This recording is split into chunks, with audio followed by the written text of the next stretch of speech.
Hello दोस्तों, आप लोगों का स्वागत है हमारे चैनल स्टोरी बाय डी के एफएम पर। दोस्तों, अगर हमारे चैनल पर नए हो तो सब्सक्राइब कर लो हमारे चैनल स्टोरी बाय डी के एफएम को, क्योंकि स्पिरिट वर्ल्ड और सुपर योद्धा ध्रुव रिटर्न हमारे ही चैनल पर सबसे पहले आता है। एपिसोड 2901। जरूर, मैं इस पैसेज को उपन्यास शैली में हिंदी में अनुवाद करूंगा, जिसमें आपके द्वारा दिए गए सभी नामों का उपयोग होगा। पहचान का खुलासा। शुरू में आर्यन बस अनुमान लगा रहा था, लेकिन जैसे ही तलवारधारी वृद्ध के शरीर से निकली हत्या की तीव्र भावना ने उसके मन को झकझोर दिया, आर्यन का दिल बैठ गया। क्या मेरा अनुमान सही है? क्या यह सच में तियान दल का एक वांछित अपराधी है? और क्या इसके शरीर पर भी मेरे जैसी ही तियान दल की शापमुद्रा है? उसी पल आर्यन के माथे पर बल पड़ गए और उसने मन ही मन सोचा, यह तो बुरा हुआ। अगर उसका अनुमान सही था, तो क्या यह तलवारधारी वृद्ध उसे जिंदा छोड़ेगा? अगर किसी और को पता चल जाता कि आर्यन के शरीर में एक गेम सिस्टम है, तो आर्यन भी उसे मार डालता ताकि वह जीवित न बचे। अब स्थिति वैसी ही थी। इस क्षण बिना किसी हिचकिचाहट के आर्यन ने अपने विचार को सक्रिय किया। नीलाजगर कवच, मेरे लिए खुल जाओ। बस। गरज। एक अजगर की दहाड़ गूंज उठी। लेकिन इस पल तलवारधारी वृद्ध गायब हो गया था। जिस पल अजगर की दहाड़ गूंजी, एक चौंकाने वाली तलवार की भावना नीचे की ओर कटी। हलाला, हलाला, हलाला। नीलाजगर की छाया बिखर गई और दहाड़ पूरी होने से पहले ही गायब हो गई। इस तलवार की भावना भयावह थी। आर्यन ने पहले कभी इतनी घनी और शक्तिशाली तलवार की भावना नहीं देखी थी। एक ही तलवार ने नीलाजगर को तोड़ दिया। इसके अलावा इस पल शक्तिशाली तलवार की भावना ने एक विशाल, वास्तविक सी दिखने वाली तलवार का रूप ले लिया। विशाल तलवार आर्यन के सिर की ओर नीचे की ओर कटी। आर्यन ने पहले भी तलवारधारी वृद्ध का हमला देखा था। वह बहुत मजबूत और तेज था, लेकिन वह सिर्फ एक सामान्य शक्ति थी। हालांकि अब जो तलवार की भावना वह दिखा रहा था, उसे सिर्फ मजबूत नहीं कहा जा सकता था। ऐसा लग रहा था मानो वह स्वर्ग और पृथ्वी को नष्ट कर सकती हो। इतना ही नहीं, तलवारधारी वृद्ध के कपड़ों पर हर तरह की प्रतिदीप्त रोशनी चमक रही थी। शापमुद्रा से एक प्रतिदीप्त रोशनी निकल रही थी। यह एक लालगरम लोहे के टुकड़े जैसा था। उसका पूरा शरीर शापमुद्राओं से घना ढका हुआ था और उसके चेहरे पर भी निशान दिखाई देने लगे थे। यह उसके पूरे चेहरे पर फैल गया था। काले चिन्ह ऐसे थे जैसे आग की लपटें तलवारधारी वृद्ध के शरीर को जला रही हों। तलवारधारी वृद्ध का चेहरा दर्द से भरा था, लेकिन उसकी आंखों में अतुलनीय रूप से गहरी नफरत थी। उसकी उदास और कर्कश आवाज गूंजी, तियान दल ने मेरे पूरे परिवार को नष्ट कर दिया। मैं अपना पूरा जीवन तियान दल के सभी कुत्तों को मारने में लगा दूंगा। मर जाओ। शक्ति एक उग्र समुद्र की तरह थी। तलवार की भावना एक स्वर्गीय परत की तरह नीचे की ओर दब रही थी। यह शक्ति एक मार्शल सम्राट को तुरंत मारने के लिए पर्याप्त थी। वह इसे रोक नहीं सकता था। आर्यन का शरीर शायद इसे झेल नहीं पाएगा, वह बस बहुत शक्तिशाली था। तलवारधारी वृद्ध के शरीर से निकली शक्ति बहुत अधिक थी। घातक उड़ने वाली तलवार। बस एक विचार के साथ आर्यन ने क्षतिग्रस्त घातक तलवार को बाहर निकाला। लेकिन घातक उड़ने वाली तलवार अतुलनीय रूप से शक्तिशाली प्राचीन तलवार की भावना द्वारा नीचे गिरने से पहले ही कुचल दी गई। प्राचीन तलवार की भावना के सामने घातक उड़ने वाली तलवार एक चींटी की तरह तुरंत कुचल दी गई। घातक उड़ने वाली तलवार भी एक प्राचीन विरासत थी। हालांकि महायान क्षेत्र क्षतिग्रस्त था, फिर भी वह एक सम्मानित क्षेत्र के शक्तिशाली व्यक्ति को तुरंत मार सकती थी, लेकिन वह तुरंत कुचल दी गई। इसका क्या मतलब था? तलवारधारी वृद्ध द्वारा जारी की गई प्राचीन तलवार की भावना भी प्राचीन विरासत की शक्ति थी। आर्यन का मन तनाव में आ गया और उसने घबराते हुए कहा, तलवारधारी वृद्ध, मेरी बात सुनो, मैं भी तुम्हारी तरह ही हूँ, मैं भी तियान दल द्वारा वांछित हूँ। हताशा के क्षण में आर्यन के पास इसे कहने के अलावा कोई विकल्प नहीं था। अगर वह अब नहीं कहता तो उसकी जान चली जाएगी। खुलासे और जीवन के बीच इसमें कोई संदेह नहीं था कि आर्यन जीवन को चुनेगा। तलवारधारी वृद्ध ने ठंडे स्वर में कहा, तियान दल के लोग इतने रीढ़हीन कब से हो गए? क्या तुम्हें लगता है कि मैं तुम पर विश्वास करूंगा? वह तियान दल का शिष्य तुम्हारे द्वारा यहाँ लाया गया होगा, है ना? जब से तुम प्रकट हुए हो तब से पूर्वी सम्राट नगर में चीजें हो रही हैं। तुम बहुत ही संदिग्ध हो। तलवारधारी वृद्ध ने आर्यन पर विश्वास नहीं किया। इसके अलावा यह तथ्य कि उसने खुद को उजागर कर दिया था, पहले से ही दिखा रहा था कि उसकी हत्या की भावना कितनी मजबूत थी। वह हमेशा आर्यन की पहचान की जांच करना चाहता था, और यह कहा जा सकता है कि उससे बेहतर कोई नहीं जानता था। लेकिन इस समय के दौरान आर्यन ने जो कुछ भी प्रकट किया था वह सकारात्मक था। लोगों को बचाना, लोगों को बचाना, नाइट वैली को बचाना, और अब वह पूर्वी सम्राट नगर को बचाने के लिए गोलियां बना रहा था। यह सब उसे भ्रमित कर रहा था। वह आर्यन को बाहर करना चाहता था, लेकिन आर्यन के अभी के शब्दों ने उसे यह जानने दिया कि आर्यन को जीवित नहीं छोड़ा जा सकता। अगर वह जीवित रहता तो पोस्ट सेलेस्टियल रेस के विशेषज्ञ जल्द ही पूर्वी सम्राट नगर में इकट्ठा हो जाते और वह उसे बचाने में सक्षम नहीं होता। इसलिए आर्यन को मरना ही था। धिक्कार है।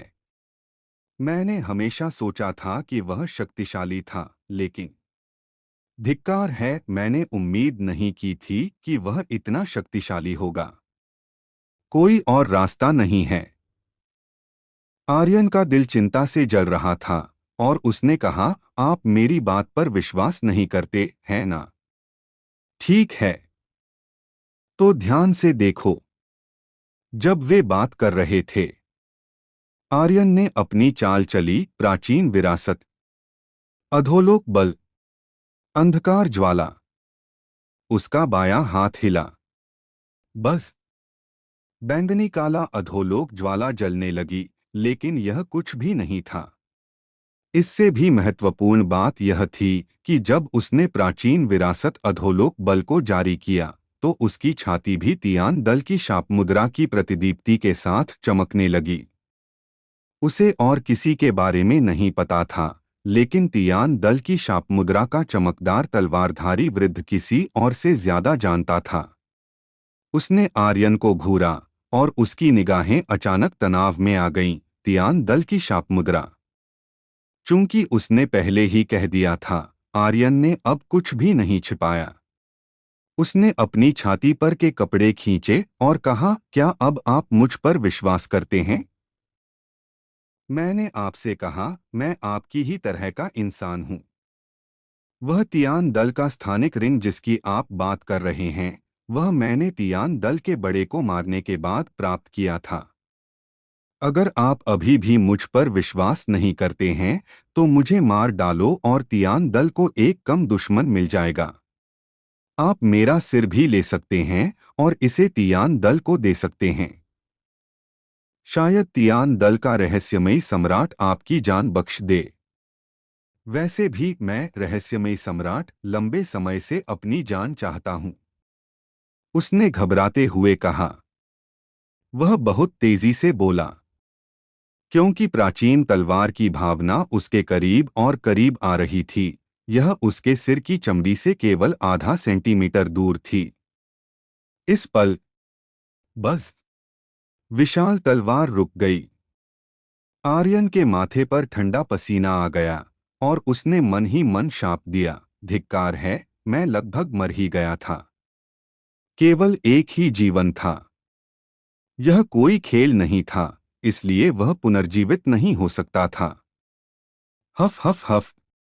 आर्यन ने जोर जोर से सांस ली। उसकी आंखें थोड़ी ऊपर उठीं जब उसने प्राचीन तलवार की भावना को देखा जो अभी तक नहीं हटी थी, और कहा, तलवारधारी वृद्ध, अगर आप इस तलवार की भावना को वापस नहीं लेते हैं तो आप और मैं उजागर हो जाएंगे। हमारी वर्तमान शक्ति के साथ हम अभी भी तियान दल से लड़ने में असमर्थ हैं। आर्यन ने पहले ही अधोलोक बल वापस ले लिया था और खुद से सोचा, धिक्कार है, यह सब प्राचीन युग की शक्ति है, मेरी शक्ति इतनी कमजोर क्यों है? मैं इस धिक्कार की प्राचीन विरासत की शक्ति को कैसे विकसित करूं? लानत है। तलवारधारी वृद्ध की एक हरकत के साथ उग्र आंगन तुरंत शांत हो गया। उसने आर्यन की छाती पर धीरे धीरे छिप रही तियान दल की शाप मुद्रा को घूरा और पूछा, आपकी मुद्रा इतनी जल्दी क्यों गायब हो गई? उसके शरीर पर की मुद्रा अभी भी उसके पूरे शरीर पर थी। इसे गायब होने में कुछ घंटे लगेंगे। इन मुद्राओं को छिपाने के लिए तलवारधारी वृद्ध ने एक बहुत भारी कीमत चुकाई थी। सैकड़ों वर्षों तक उसकी खेती बिल्कुल भी आगे नहीं बढ़ी थी, केवल इन शाप मुद्राओं को छिपाने के लिए। इसके अलावा आपकी छाती पर मुद्रा का केवल एक छोटा सा टुकड़ा क्यों है? आर्यन ने कहा, मुझे भी इसके बारे में यकीन नहीं है। शायद ऐसा इसलिए है क्योंकि आपका सिर मेरे से ज्यादा मूल्यवान है। इन चीजों के बारे में बाद में बात करते हैं। तलवारधारी वृद्ध, हम एक ही वंश के हैं और तियान दल को उखाड़ फेंकना हमारा साझा लक्ष्य है। आपने अभी कहा कि पूर्वी सम्राट नगर में एक तियान दल का शिष्य है और वह सम्राट क्षेत्र में है। आप लोगों को यह स्टोरी कैसी लग रही है, कमेंट करके जरूर बताएं। और बने रहे आप अपने जीवपति त्रिपाठी जी के साथ। धन्यवाद मित्रों। एपिसोड 2902। मुझे आपकी यह कहानी मिल गई है। मैंने आपके दिए गए सभी चीनी नामों और शब्दों को उनके हिंदी अनुवादों के साथ स्थायी रूप से याद कर लिया है। मैं इस पैसेज को एक उपन्यास की तरह हिंदी में लिखूंगा, जिसमें सभी अनुवादों का उपयोग किया जाएगा। आर्यन की ज्वाला। तलवारधारी बुजुर्ग बहुत शक्तिशाली थे। कितने शक्तिशाली, यह कोई नहीं जानता था। पर हाँ, एक ही वाक्य में कहा जाए तो उनके सामने सम्राट स्तर के योद्धा चींटी के समान थे। तो फिर वह कितने शक्तिशाली थे? क्या वह सम्राट स्तर के थे, या दिव्य संत स्तर के, या फिर उससे भी कहीं अधिक शक्तिशाली? यह निश्चित था कि उनके पास एक प्राचीन विरासत की शक्ति थी और उन्होंने एक बहुत ही विस्फोटक स्तर तक अभ्यास कर लिया था। कोई ऐसा व्यक्ति जिसे प्राचीन विरासत की शक्ति मिल गई हो, वह कमजोर कैसे हो सकता था?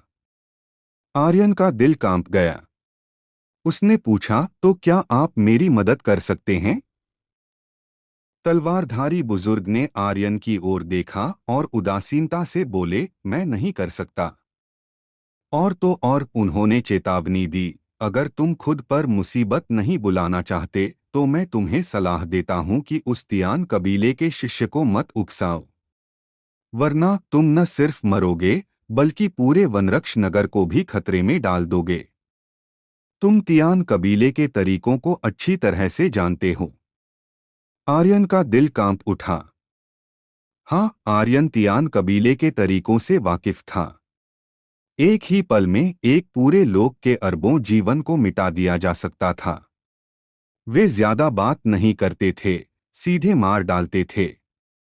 क्योंकि वे सर्वशक्तिमान थे, क्योंकि वे आदिम संसार पर राज करते थे, वे किसी की भी जान एक उंगली उठाए बिना ले सकते थे। क्रूरता, यह उनके लिए कोई मायने नहीं रखती थी। यह तो सिर्फ कमजोरों की सोच थी। शक्तिशाली लोगों की नजर में क्रूरता जैसी कोई चीज नहीं थी।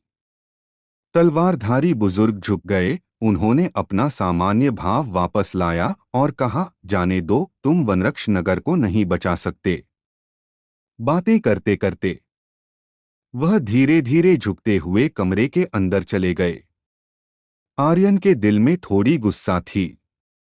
उसने कहा, क्या आप अपनी बाकी जिंदगी यहीं छिपकर बिताने वाले हैं? क्या आप अपनी बाकी जिंदगी एक कुबड़े की तरह ही रहेंगे? क्या आप सीधे खड़े नहीं होना चाहते? क्या आप बाहर जाकर दुनिया नहीं देखना चाहते?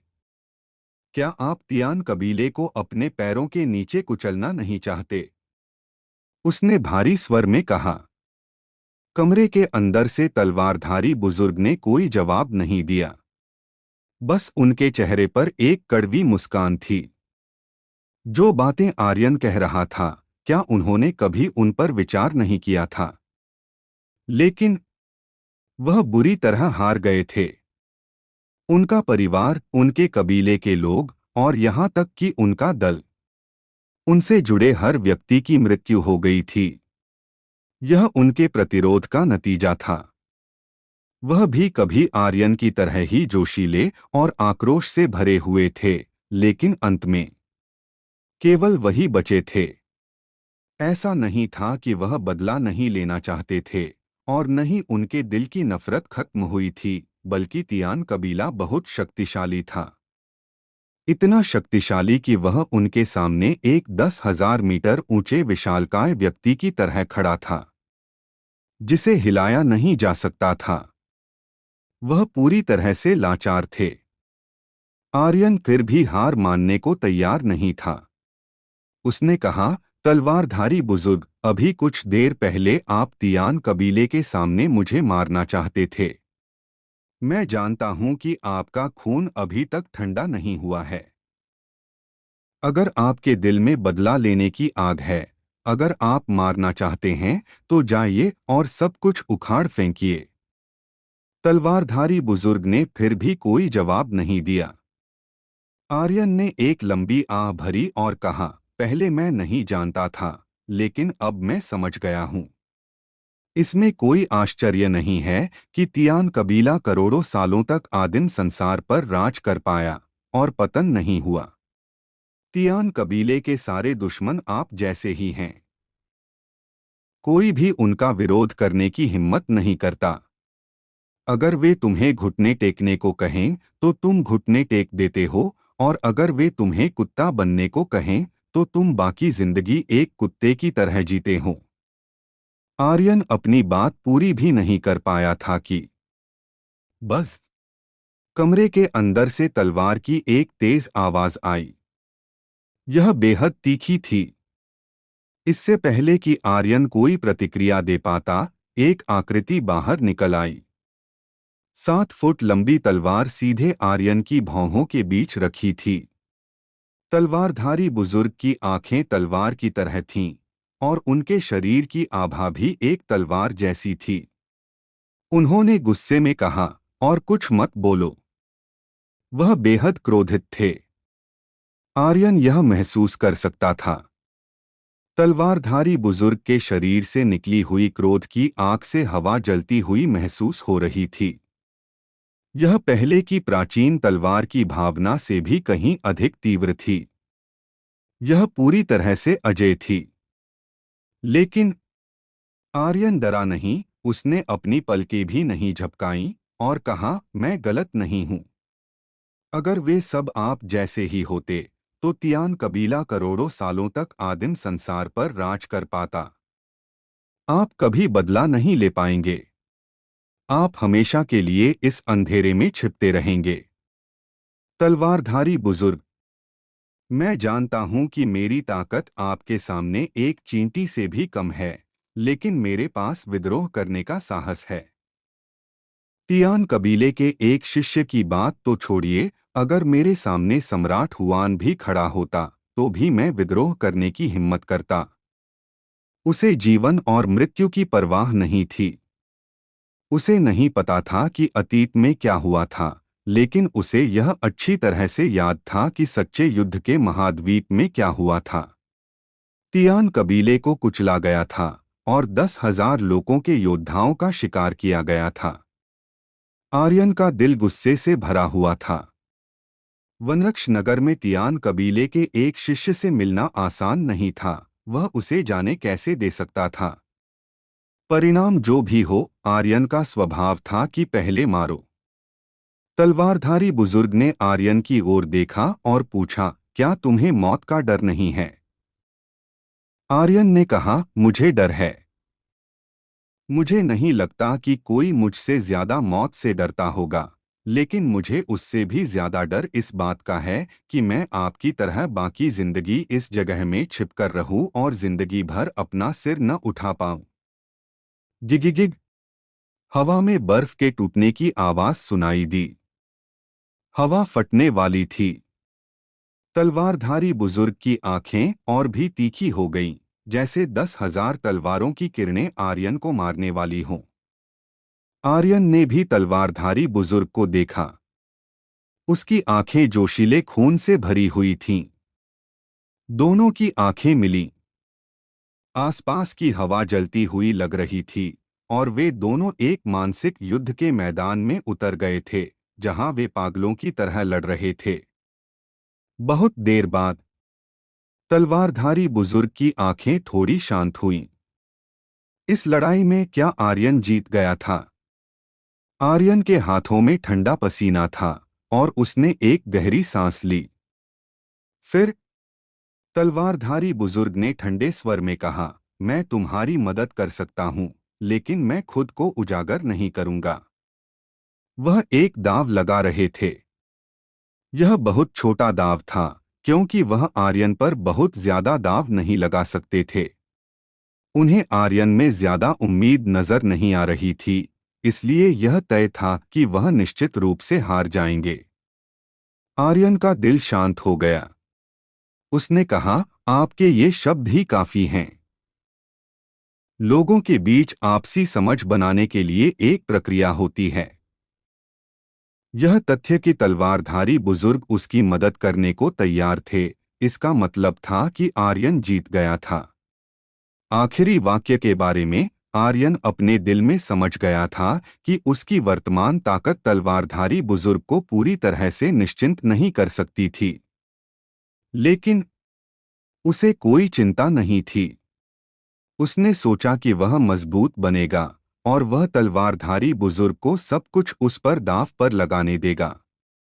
तलवारधारी बुजुर्ग के शरीर की तीखी आभा गायब हो गई और उन्होंने पूछा, तुम क्या करना चाहते हो?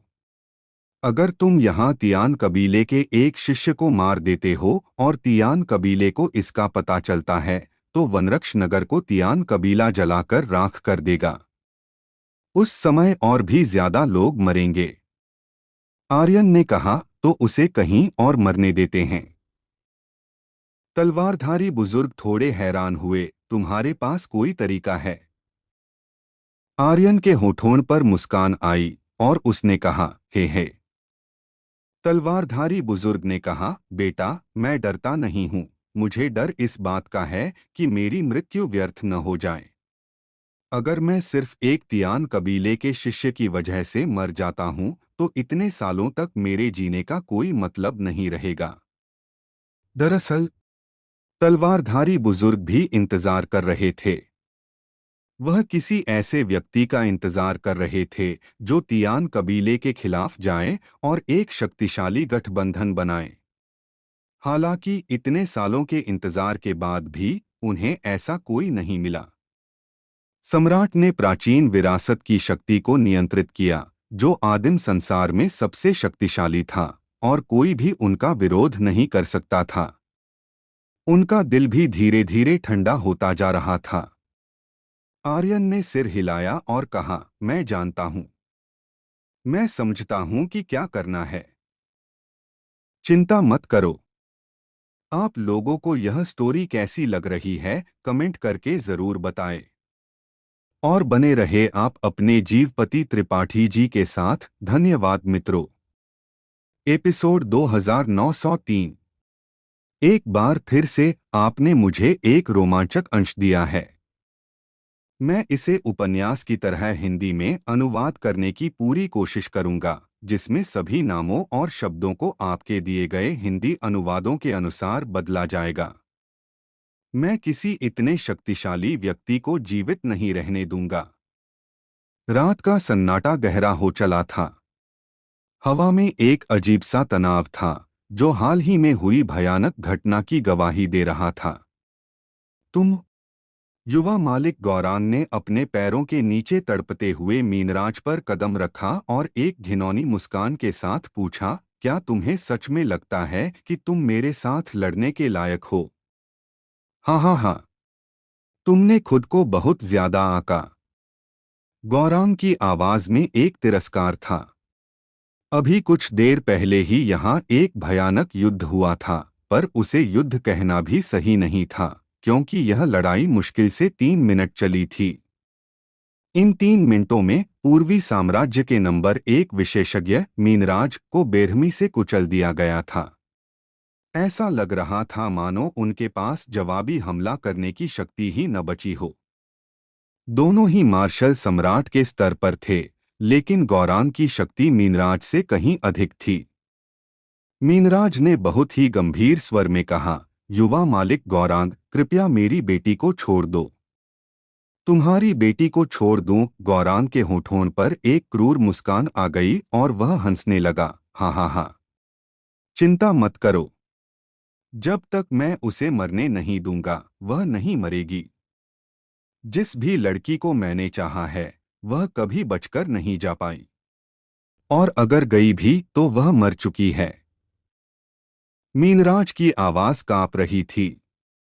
उसे जाने दो, वह अभी बच्ची है। मैं तुमसे भीख मांगता हूं। मैं अपनी सारी संपत्ति तुम्हें दे दूंगा। बस उसे जाने दो। जैसे ही मीनराज ने अपनी बेटी की पीड़ा में छटपटाती हुई छवि सोची, उनके दिल में एक असहनीय दर्द उठा। वह अपने ही फैसले पर खुद को कोस रहे थे। उन्हें यह उम्मीद नहीं थी कि सब कुछ इस तरह से बदल जाएगा। उन्हें यह भी उम्मीद नहीं थी कि युवा मालिक गौरांग ऐसा व्यक्ति होगा जो अपने वचन से मुकर जाएगा। अब उन्हें यह भी एहसास हुआ कि पूर्वी साम्राज्य की इस दुर्दशा का कारण निश्चित रूप से गौरांग ही था। लेकिन अब बहुत देर हो चुकी थी। युवा मालिक गौरांग ने मीनराज की ओर देखा और कहा, अगर तुम चाहते हो कि मैं उसे छोड़ दूं तो मैं छोड़ सकता हूं। यह गोली निगल लो। उसने अपनी जेब से एक बैंगनी गोली निकाली। एक नज़र में ही कोई भी बता सकता था कि यह कोई साधारण गोली नहीं थी। मीनराज ने माथे पर बल डाला। गौरांग ने तिरस्कार के साथ कहा, इसे निगल लो। जैसे ही तुम इसे निगलोगे, मैं तुम्हारी बेटी को छोड़ने पर विचार करूंगा। मीनराज ने आधे सेकंड के लिए हिचकिचाया, फिर जमीन से गोली उठाई और कहा, ठीक है, मुझे उम्मीद है कि तुम अपना वादा निभाओगे। उन्होंने उसे अपने मुंह में डाला और निगल लिया। हाँ हाँ हाँ। हाँ हाँ हाँ। गौरांग तुरंत खड़ा हो गया। उसने धीरे धीरे खड़े हो रहे मीनराज को देखा और एक जोरदार थप्पड़ मारा।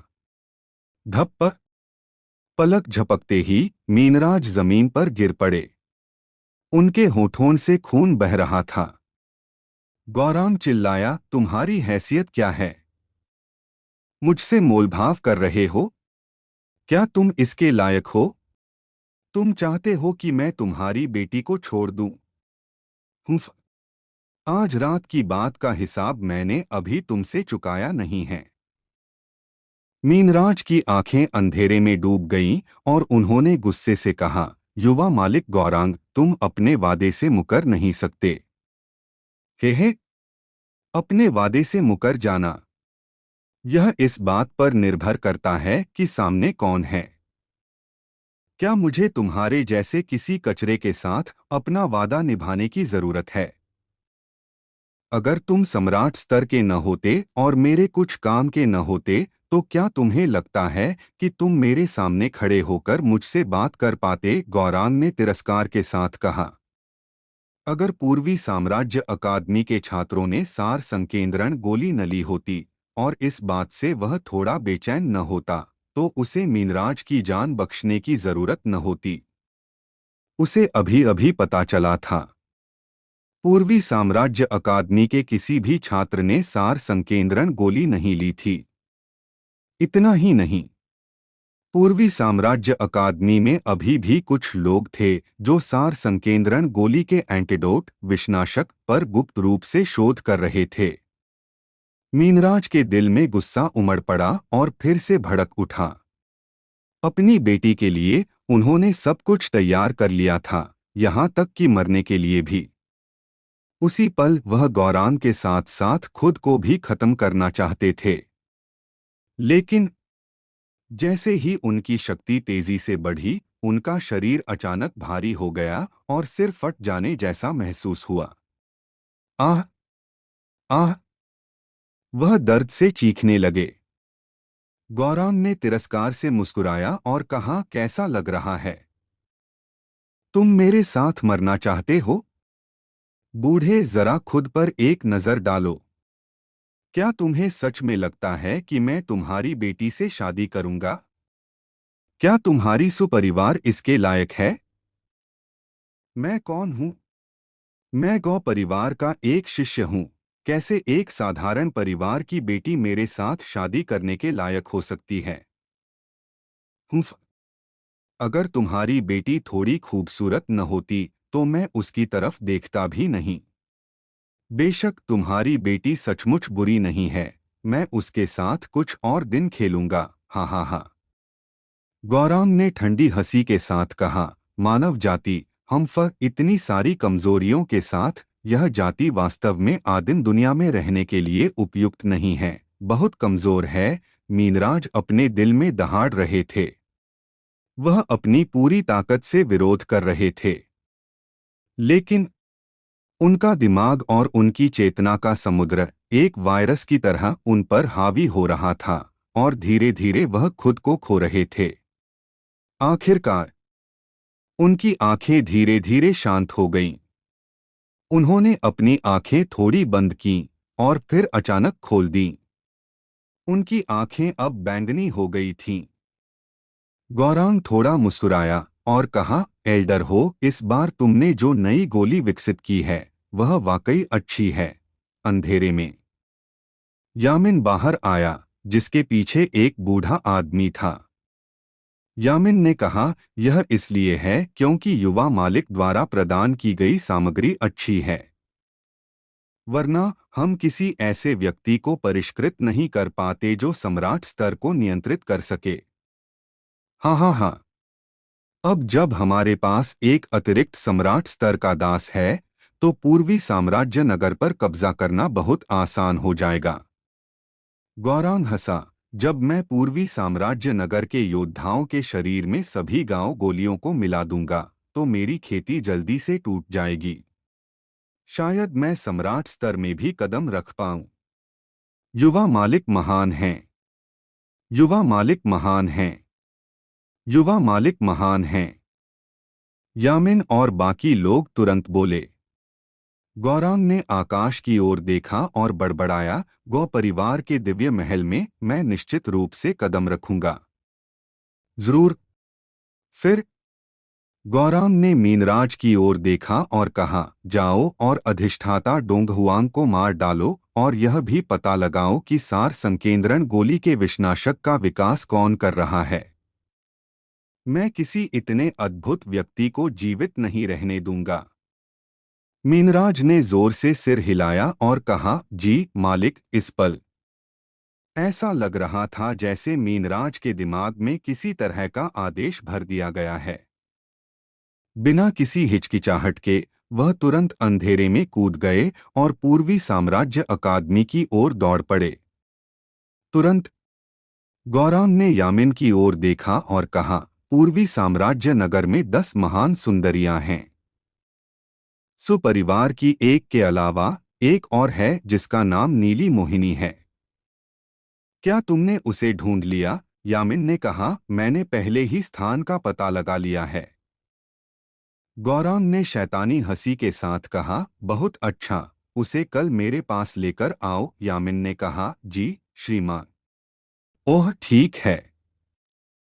युवा मालिक बैंगनी सोने के दिव्य रक्षकों के कमांडर जनरल तियानवो के बारे में जो आपने कहा था, उसमें भी कुछ प्रगति हुई है।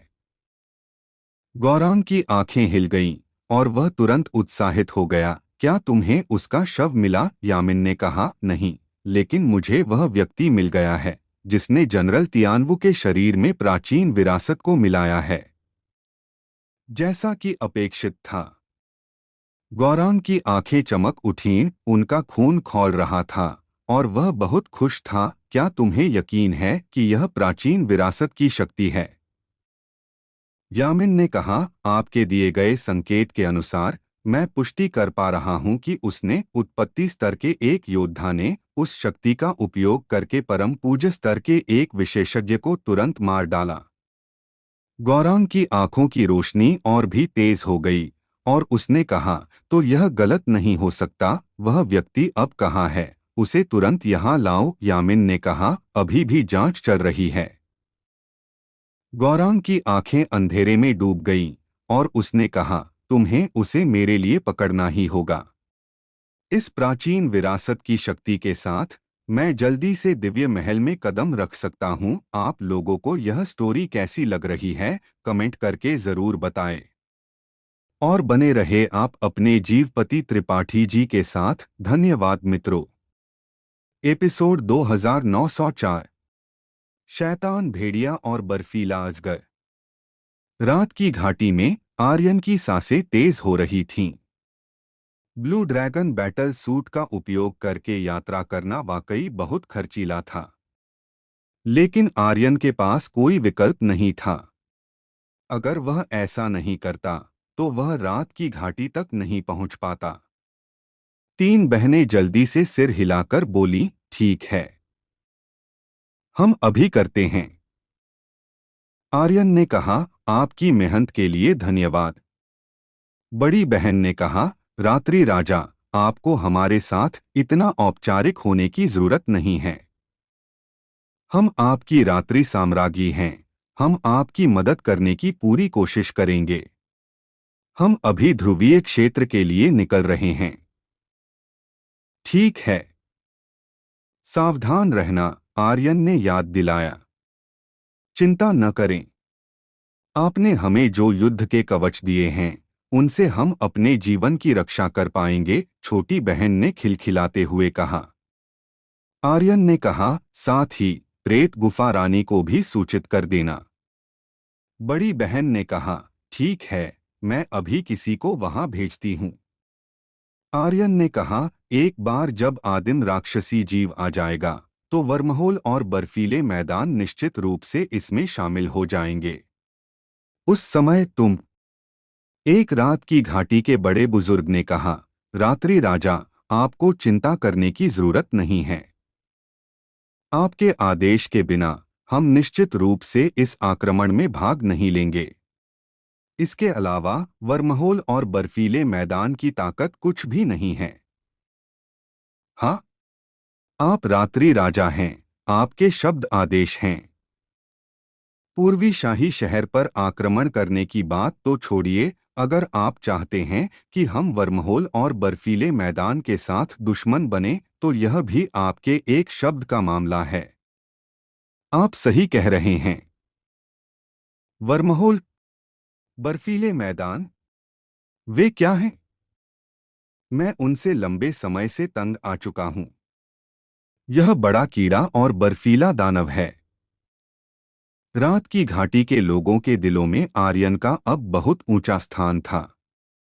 वे आर्यन को अपना रात्रि राजा मानते थे।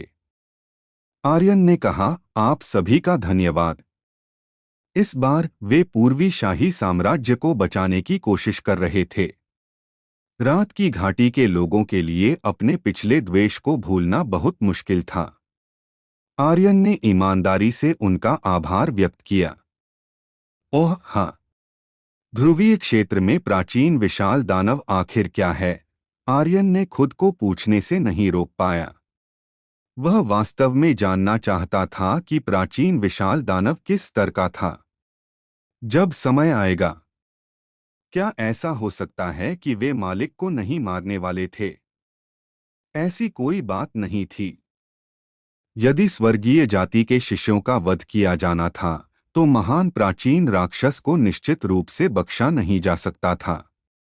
अगर वर्महोल या बर्फीले मैदानों से राक्षसी जीव आते, तो वह उन सभी को भी मार डालता। यह अनुभव प्राप्त करने का एक शानदार अवसर था। एक बूढ़े व्यक्ति ने धीरे से कहा, हमने भी उसे नहीं देखा है। यह एक किंवदंती है जो 100 साल पहले की है। किंवदंती है कि ध्रुवीय क्षेत्र के नीचे दो प्राचीन विशाल दानव हैं। कहा जाता है कि वे एक प्राचीन दानव भेड़िया और एक बर्फीला अजगर हैं। लेकिन वह क्या है? आखिरकार ऐसा पहले कभी नहीं हुआ है। इस साल ध्रुवीय क्षेत्र में एक दरार दिखाई दी है। अफवाहें हैं कि वे ध्रुवीय क्षेत्र को तोड़कर बाहर आने वाले हैं। आर्यन ने चुपके से कहा, भेड़िया, अजगर? उसके दिमाग में एक तस्वीर उभरी, एक सफेद भेड़िया और एक पश्चिमी विशाल अजगर। अजीब। आर्यन ने सिर हिलाया और बड़बड़ाया, मेरे दिमाग में ऐसा दृश्य क्यों आ रहा है? ज्यादा सोचे बिना आर्यन ने फिर कहा, जब आप तीनों ध्रुवीय क्षेत्र में जाओ तो आपको सावधान रहना होगा। अगर आप उन्हें नहीं जगा सकते तो भूल जाओ। मैं कोई और तरीका सोचूंगा। बड़ी बहन ने कहा। हाँ, रुको। आर्यन ने सोचा कि सच्चे मार्शल महाद्वीप में क्या हुआ था। कोई भी राक्षसी जीव जो उसके खून की गंध लेता था, वह असामान्य रूप से उत्साहित हो जाता था। एक विचार के साथ उसने खून की कुछ बूंदें जमा की और कहा, मेरा खून ले जाओ। अगर आप उन्हें नहीं जगा सकते तो उन पर मेरा खून छिड़क देना। वह प्राचीन विशाल दानव को नहीं छोड़ सकता था। हालांकि वह सच्चे मार्शल महाद्वीप में था, उसे नहीं पता था कि क्या उसका खून आदिम संसार में भी उपयोगी होगा। यह सिर्फ एक कोशिश थी। उम्मीद है कि यह काम करेगा।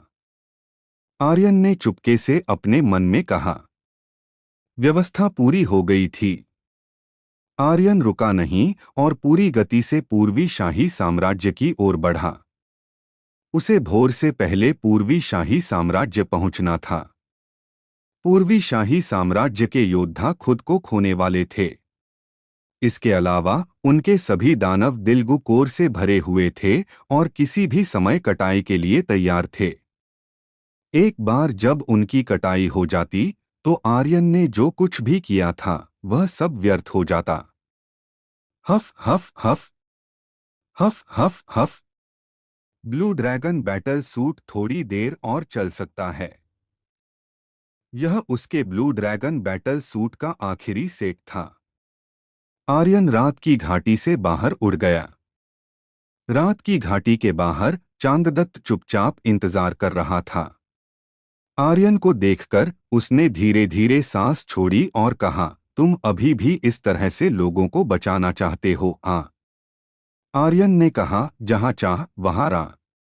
कुछ चीजें ऐसी हैं जो करनी पड़ती हैं। लाखों योद्धा हैं, मैं उन्हें मरने के लिए नहीं छोड़ सकता। चांगदत्त ने आर्यन को देखा और बड़बड़ाया, बचाओ, क्या तुम उन्हें बचा सकते हो? आर्यन हंसा और कहा, क्या मेरे पास अभी भी आप नहीं हैं? मैं तुमसे बहस करने के लिए बहुत आलसी हूं। ऊपर आओ। चांगदत्त ने धीरे से कहा।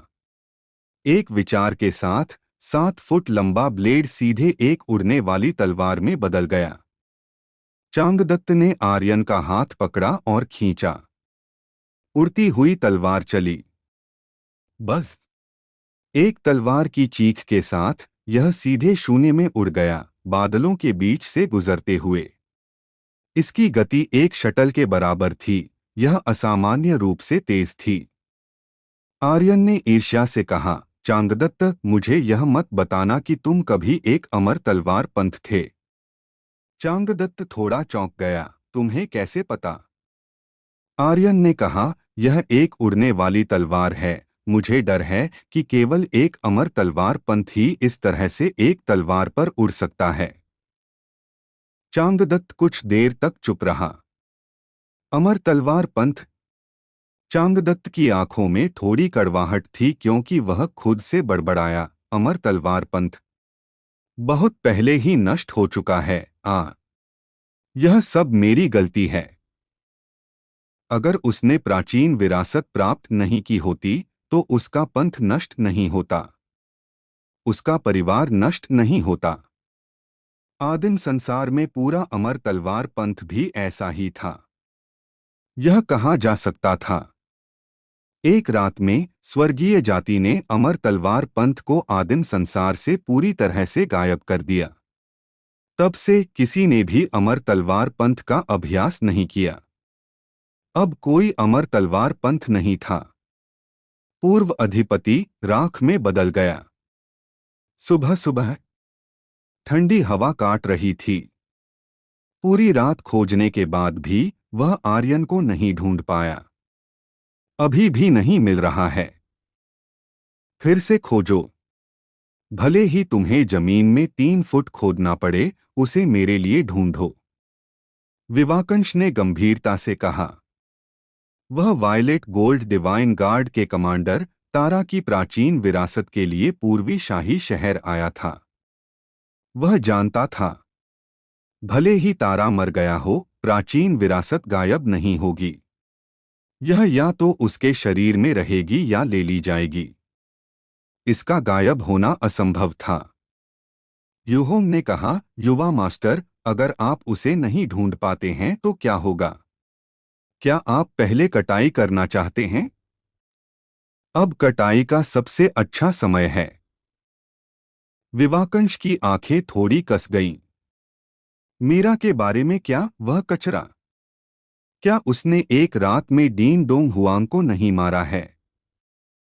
यूहोंग ने कहा, वह अभी वापस नहीं आया है। विवाकंश ने ठंडी आवाज में कहा, कचरा हमेशा कचरा रहेगा। पूर्वी शाही शहर का नंबर 1 विशेषज्ञ? बकवास। यह बेकार है। रहने दो। विवाकंश ने धीरे धीरे चमकते हुए आसमान को देखा और कहा, पहले कटाई करो, फिर उसे ढूंढो।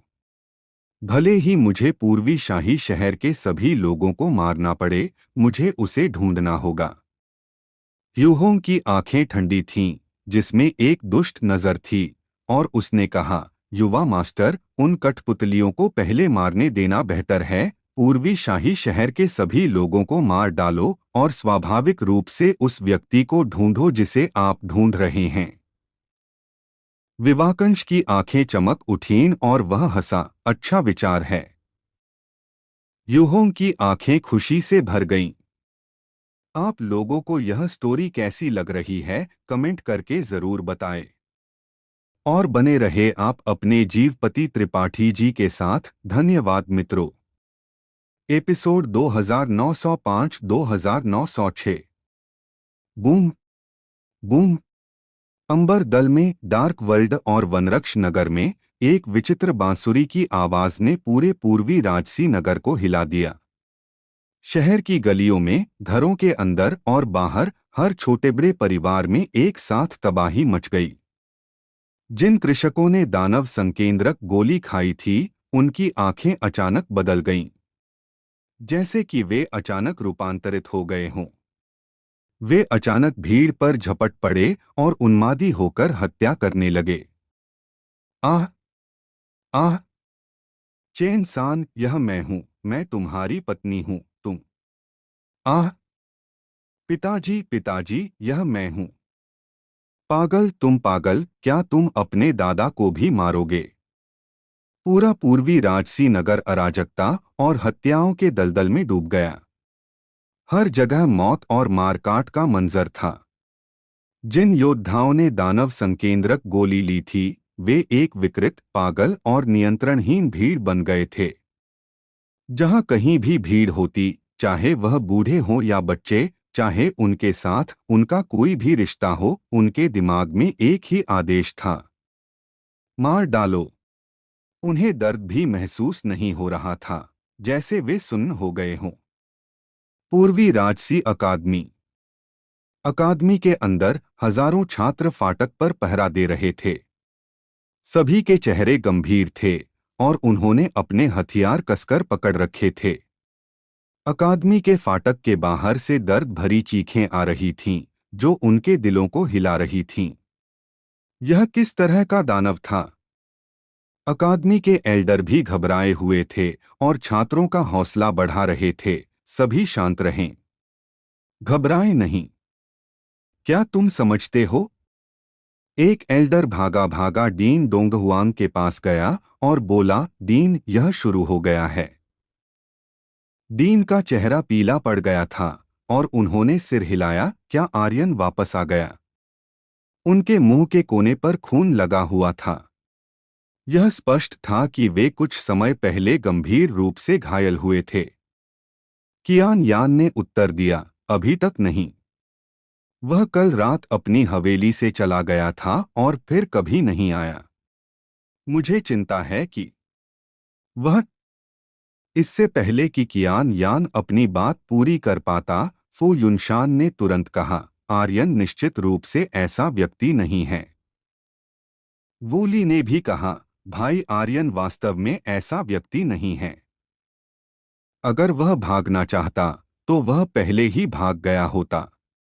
वह जहर का मारक बनाने के लिए क्यों रुका होता? एक छात्र एल्डर ने कहा, आप किसी व्यक्ति का चेहरा तो जान सकते हैं, लेकिन उसका दिल नहीं। आपको कैसे पता कि उसके अन्य इरादे नहीं हैं? हो सकता है कि वह दुष्ट रसायनज्ञ के साथ मिला हुआ हो, जिसने दानव संकेंद्रक गोली बनाई है। बहुत सही। बस एक निनस्तर के विमान के सामान्य इंसान पर विश्वास करें। आप कर सकते हैं, लेकिन मैं नहीं करूंगा। एक सामान्य योद्धा क्या कर सकता है? पूरे पूर्वी राजसी नगर को बचाओ, बिना किसी शर्त के। मुझे डर है कि वह खुद भी इस पर विश्वास नहीं करेगा। सही है डीन, हम उस पर बहुत ज्यादा भरोसा नहीं कर सकते। फू युनशान घबरा गईं। उन्होंने गुस्से में चिल्लाकर कहा, तुम क्या बकवास कर रहे हो? क्या तुम जानते हो कि आर्यन ने पूर्वी शाही राज्य को बचाने के लिए क्या-क्या बलिदान किया है? क्या तुम जानते हो कि वह इन पिछले कुछ दिनों में कैसे जीवित रहा? एक एल्डर ने ठंडी सांस ली और कहा, शायद वह दिखावा कर रहा है। यह सब सबको दिखाने के लिए है, वरना मैं तुम्हें कैसे धोखा दे पाता? इस समय पूर्वी शाही नगर पहले से ही अराजकता में है, लेकिन वह अभी तक नहीं आया है। क्या यह कुछ साबित नहीं करता? कई एल्डरों ने तिरस्कार और उपहास के लहजे में बात की। वे आर्यन पर विश्वास नहीं करते थे। कियान यान ने कहा, आर्यन ऐसे इंसान नहीं लगते। उसे जरूर कोई जरूरी काम आ गया होगा। डीन डोंगहुआन ने कहा, थोड़ा और इंतजार करो। उन्हें भी आर्यन पर विश्वास था। वह बता सकते थे कि आर्यन वास्तव में लाखों योद्धाओं को बचाना चाहता था। हालांकि उन्हें चिंता थी कि आर्यन समय पर वापस नहीं आ पाएगा। अगर ऐसा हुआ तो पूर्वी शाही नगर सच में नहीं बच पाएगा। पूर्वी शाही नगर का भाग्य अब आर्यन के हाथों में था। सभी बहुत बेचैन थे। हे भगवान, हमें बचाओ। सिसक सिसक, क्यों ऐसा क्यों हो रहा है? भगवान, आप पूर्वी शाही नगर के साथ ऐसा क्यों कर रहे हैं? रोने की आवाजें सुनाई दे रही थीं। बूढ़े, औरतें, बच्चे शक्तिशाली योद्धाओं का सामना करने में असमर्थ थे। वे पत्तागोभी की तरह थे, जिन्हें आधा आधा काट दिया गया था। पूर्वी शाही नगर आग की लपटों में जल रहा था। सुपरिवार, आह आह। सूसू अचानक दर्द से जाग उठी। उसका चेहरा बेहद पीला था और उसकी आंखें बाहर निकलने वाली थीं। आह! आह! वह पागल लग रही थी। सुपरिवार के एल्डरों एल्डरों ने एक साथ अपनी उपचार कला का उपयोग किया, लेकिन यह व्यर्थ था। उनकी उपचार कलाएं समुद्र में मिट्टी के बैल की तरह थीं, जो तुरंत बिना किसी निशान के गायब हो गईं। इसका कोई असर नहीं हुआ। अचानक सूसू बिस्तर से कूद गई। उसकी आंखें मुड़ गईं और ऐसा लगा कि वह एक अलग व्यक्ति बन गई है। उसकी आकृति हिल गई और वह सीधे खिड़की तोड़कर बाहर उड़ गई। सूसू, मिस, जल्दी उसका पीछा करो। इसी समय एक पहरेदार घबराकर भागा और बोला, एल्डर, शहर का मुख्य फाटक टूट गया है और बहुत से लोग अंदर घुस गए हैं। अब हमें क्या करना चाहिए? वे उसे रोक नहीं पाए। कहा जा सकता है कि कोई भी परिवार उन्हें रोक नहीं पाया, क्योंकि ये कठपुतलियां पूरी तरह से मौत और दर्द से बेपरवाह थीं। वे मेरे पिछले जीवन की फिल्मों के ज़ोंबी की तरह थे। उनके दिमाग में केवल एक आदेश था, मार डालो। सुपरिवार के एल्डर का चेहरा गहरा हो गया। सूसू भाग गई थी और सुपरिवार का पतन हो चुका था। कुलपति सुवांतु गायब हो गए थे और सुपरिवार में अराजकता थी। अचानक एक एल्डर ने कहा, पूर्वी सम्राट अकादमी के छात्रों ने दानव संकेंद्रक गोली नहीं ली है। पूर्वी सम्राट अकादमी जाओ। केवल सुपरिवार ही नहीं, पूर्वी सम्राट नगर के कई प्रथम श्रेणी के परिवार जानते थे कि पूर्वी सम्राट अकादमी ही एकमात्र जगह है जहां दानव संकेंद्रक गोली का जहर नहीं फैला था। यह एकमात्र सुरक्षित जगह हो सकती थी। दीन दोंगहुआन की सम्राट शक्ति के अलावा वह निश्चित रूप से इसे रोकने में सक्षम होंगे। तुरंत कई परिवार पूर्वी सम्राट अकादमी की ओर पीछे हटे। ऊंची जगह पर वह पूर्वी सम्राट नगर को नीचे से देख रहा था। हर जगह खून की नदियां और चीखें देखकर तियानजी की आंखें सिकुड़ गईं। उसका चेहरा नशे में था। उसके लिए यह एक अतुलनीय सुंदर संगीत कार्यक्रम जैसा था। हर चीख एक चरमोत्कर्ष थी। इससे वह बहुत अच्छा महसूस कर रहा था। हाँ हाँ हाँ, मारो, जी भर के मारो। तियानजी उत्तेजित होकर हंसा। मेरी महिमा को हासिल करने के लिए तुम सभी को सर्वोच्च महिमा महसूस करनी चाहिए। हाँ हाँ हाँ। वो हॉर्न बगल में खड़ा था। शहर में लोगों के प्रवाह को देखकर उसने कहा, युवा मास्टर, वे सभी पूर्वी सम्राट अकादमी की ओर भाग रहे हैं। मुझे अभी खबर मिली है कि उस कचरे सुवांतु को दीन दोंगहुआंग द्वारा दबा दिया गया था। हालांकि दीन दोंगहुआंग भी बुरी तरह से घायल हैं। अभी पूरे पूर्वी सम्राट नगर में कोई नहीं है जो युवा मास्टर से मेल खा सके। तियानजी के मुंह का कोना ऊपर की ओर मुड़ा और वह जोर से हंसा। हाँ हाँ हाँ। पूर्वी सम्राट नगर के आधे हिस्से में अपनी नजर घुमाते हुए तियानजी ने उदासीनता से कहा, मुझे दुनिया का राजा होने का यह एहसास पसंद है। पूर्वी सम्राट अकादमी है, उन सभी को मार डालो। वो हॉन्ग ने उत्तेजित होकर कहा, हाँ मालिक। बांसुरी हिली और बांसुरी की आवाज फिर से सुनाई दी। यह बाहर तैरने लगी और सभी योद्धा पूर्वी सम्राट अकादमी की ओर दौड़े। दूसरी जगह, अति ध्रुवीय क्षेत्र। मैं आपके दिए गए अंश का हिंदी में अनुवाद आपकी पसंद के अनुसार उपन्यास की शैली में करूंगा। सभी चीनी नामों और शब्दों का उपयोग आपके द्वारा दिए गए हिंदी अनुवादों के अनुसार किया जाएगा। प्राचीन दानव का जागरण। बड़ी बहन, क्या नाइट किंग का रक्त सच में उपयोगी है? अंधेरी विशाल दरार के मुहाने पर खड़ी एक बहन ने दूसरी से फुसफुसाते हुए पूछा। उनके चेहरे पर डर और उम्मीद दोनों का मिलाजुला भाव था। अभी समय नहीं हुआ है, क्या प्राचीन दानव सच में जाग पाएगा? तीसरी बहन, जिनकी आंखों में अनिश्चितता थी, ने भी यही सवाल उठाया। हम कई तरीके आजमा चुके हैं, यह हमारा आखिरी उपाय है। अगर यह भी काम नहीं करता, तो मुझे लगता है। नाइट डेमॉन ने उस दरार की ओर देखा जिससे गर्म हवा का एक झोंका उठ रहा था। उसकी आवाज में एक निराशा थी, जो उनकी लंबी, असफल कोशिशों का परिणाम थी। बाकी दोनों बहनें कांप उठीं। उनकी सांसों में एक अजीब सी ठंडक दौड़ गई। ठीक उसी पल असीमित खाई के अंदर एक भयंकर गर्जना गूंजी। गरगड़म, गरगड़म, गरगड़म। खाई लगातार गड़गड़ाहट की आवाजों से फट रही थी। जो विशाल मैदान पहले स्थिर था, वह अचानक से पिघलने लगा और नीचे गिरने लगा, मानो वह सांस ले रहा हो, ऊपर नीचे होता हुआ। तीनों बहनें तुरंत पीछे हटीं।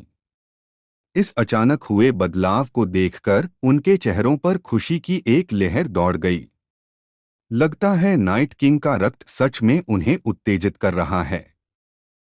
दरार से अब ज्वाला जैसी एक प्रचंड आभा निकल रही थी। पूरा ध्रुवीय क्षेत्र अनवरत रूप से हिलने लगा। भूकंप की तरह झटके चारों ओर तेजी से फैलने लगे। जमीन पर लगातार नई दरारें फूट रही थीं और बढ़ती जा रही थीं। धड़ाम, धड़ाम, धड़ाम। पूरा दृश्य असामान्य रूप से भयावह था। ऐसा लग रहा था मानो कोई प्राचीन शक्ति अपनी नींद से जाग रही हो। उसी समय ध्रुवीय क्षेत्र में हुए इस अचानक बदलाव को वर्महोल, बर्फीले मैदान, नाइट वैली और गोस्ट केव ने तुरंत महसूस कर लिया। प्राचीन दानव जागने वाला है। वह जागने वाला है। हाँ हाँ हाँ। इंसान, अब तुम्हारा अंत निश्चित है। हाँ हाँ हाँ। इस साल की सर्दी ईस्ट एम्परर सिटी का अंत है। हाँ हाँ हाँ। प्राचीन दानव के हमले को कौन रोक पाएगा? ईस्ट एम्परर सिटी के लिए तैयार हो जाओ। इस बार ईस्ट एम्परर सिटी में खून की नदियां बहेंगी। वर्महोल में बर्फीले मैदान के विशाल दानवों ने हलचल शुरू कर दी। यह हलचल पहले जैसी नहीं थी। वे पूरी तैयारी के साथ बाहर निकल रहे थे। प्राचीन दानव के जागरण के साथ उन्हें अब किसी का कोई डर नहीं था। नाइट वैली के बड़े बुजुर्ग भी चिंतित हो गए। प्राचीन दानव जागने वाला है। लगता है नाइट एम्प्रेस और बाकी सब सफल हो गए हैं। नाइट वैली के योद्धाओं, ध्यान से सुनो। सभी बाहर निकलकर तुरंत ईस्ट एम्परर सिटी की ओर बढ़ो। याद रहे, मेरे आदेश के बिना कोई भी हरकत नहीं करेगा और न ही किसी इंसान पर हमला करेगा। हाँ। नाइट कोव के योद्धा, जो लंबे समय से इंतजार कर रहे थे, पूरी तरह से तैयार थे। वे जानते थे कि आर्यन एक इंसान था, लेकिन वे यह भी जानते थे कि आर्यन उनका नाइट किंग था। गोस्ट केव में ब्लड मून क्वीन के होठों पर एक मुस्कान थी। उसने मन ही मन बुदबुदाया, लगता है प्राचीन दानव जाग गया है। लॉर्ड गोस्ट किंग, अब हमें क्या करना चाहिए? ब्लड मून क्वीन मुस्कुराई और बोली, आर्यन के साथ सहयोग करो। 3000 घोस्ट जनरल्स, मेरी बात सुनो। ईस्ट रॉयल सिटी पर हमला करो। हाँ। पूरा पश्चिमी क्षेत्र उथल-पुथल में था। यह सिर्फ ईस्ट इंपीरियल किंगडम नहीं था। यहां तक कि अमर डेस्टिनी सेक्ट भी हिल गया था। ईस्ट एम्परर सिटी आखिर कर क्या रहा है? सर्दी अभी तक आई नहीं, फिर भी पश्चिमी क्षेत्र के दानव इतने बेचैन क्यों हैं? और पृथ्वी की गहराइयों से विशाल दानव क्यों निकल रहे हैं? कौन जानता है? हमें इतनी चिंता क्यों करनी चाहिए? वह तो बस एक मामूली ईस्ट इंपीरियल किंगडम है। आप लोगों को यह स्टोरी कैसी लग रही है, कमेंट करके जरूर बताएं। और बने रहे आप अपने जीवपति त्रिपाठी जी के साथ। धन्यवाद मित्रों। हेलो दोस्तों, आप लोगों का स्वागत है हमारे channel story by DK FM और स्टोरी बाय डीके एफएम 2.0 पर। दोस्तों, अगर हमारे चैनल पर नए हो तो सब्सक्राइब कर लो हमारे channel story by DK FM और स्टोरी बाय डीके एफएम 2.0 को, और वीडियो पर लाइक और कमेंट भी कर दिया करो ताकि हमें पता चल सके कि आप लोगों को ये स्टोरी के साथ लग रहा है। स्पिरिट वर्ल्ड और सुपर योद्धा ध्रुव रिटर्न के असली एपिसोड आपके YouTube channel story by DK FM, जिसमें लगभग 11,000 सब्सक्राइबर हैं, और YouTube channel story by DK FM 2.0 और Telegram channel Dhruv return season 4 story by DK FM पर अपलोड होते हैं। अगर आप लोग दूसरे चैनलों पर एपिसोड सुन रहे हो तो उस चैनलों को अनसब्सक्राइब कर दो और मेरे channel YouTube channel story by DK FM, जिसमें लगभग 11,000 सब्सक्राइबर हैं, और YouTube channel story by DK FM 2.0 और Telegram channel Dhruv return season 4 story by DK FM से जुड़ने की कोशिश करो ताकि आप ओरिजिनल एपिसोड और सबसे पहले एपिसोड पा सको। एपिसोड 2907। अगर वह खत्म हो भी जाए तो क्या फर्क पड़ता है? वैसे भी वह एक जेल हुआ करता था। ईस्ट इंपीरियल किंगडम के लोग अपराधियों के वंशज हैं। अन्य क्षेत्रों की तुलना में उनकी प्रतिभा, रक्त और क्षमता सबसे कमजोर है। देखो तो इन कुछ सालों में ईस्ट इंपीरियल किंगडम में सिर्फ एक तनाका युआन तियानवांग ही तो है।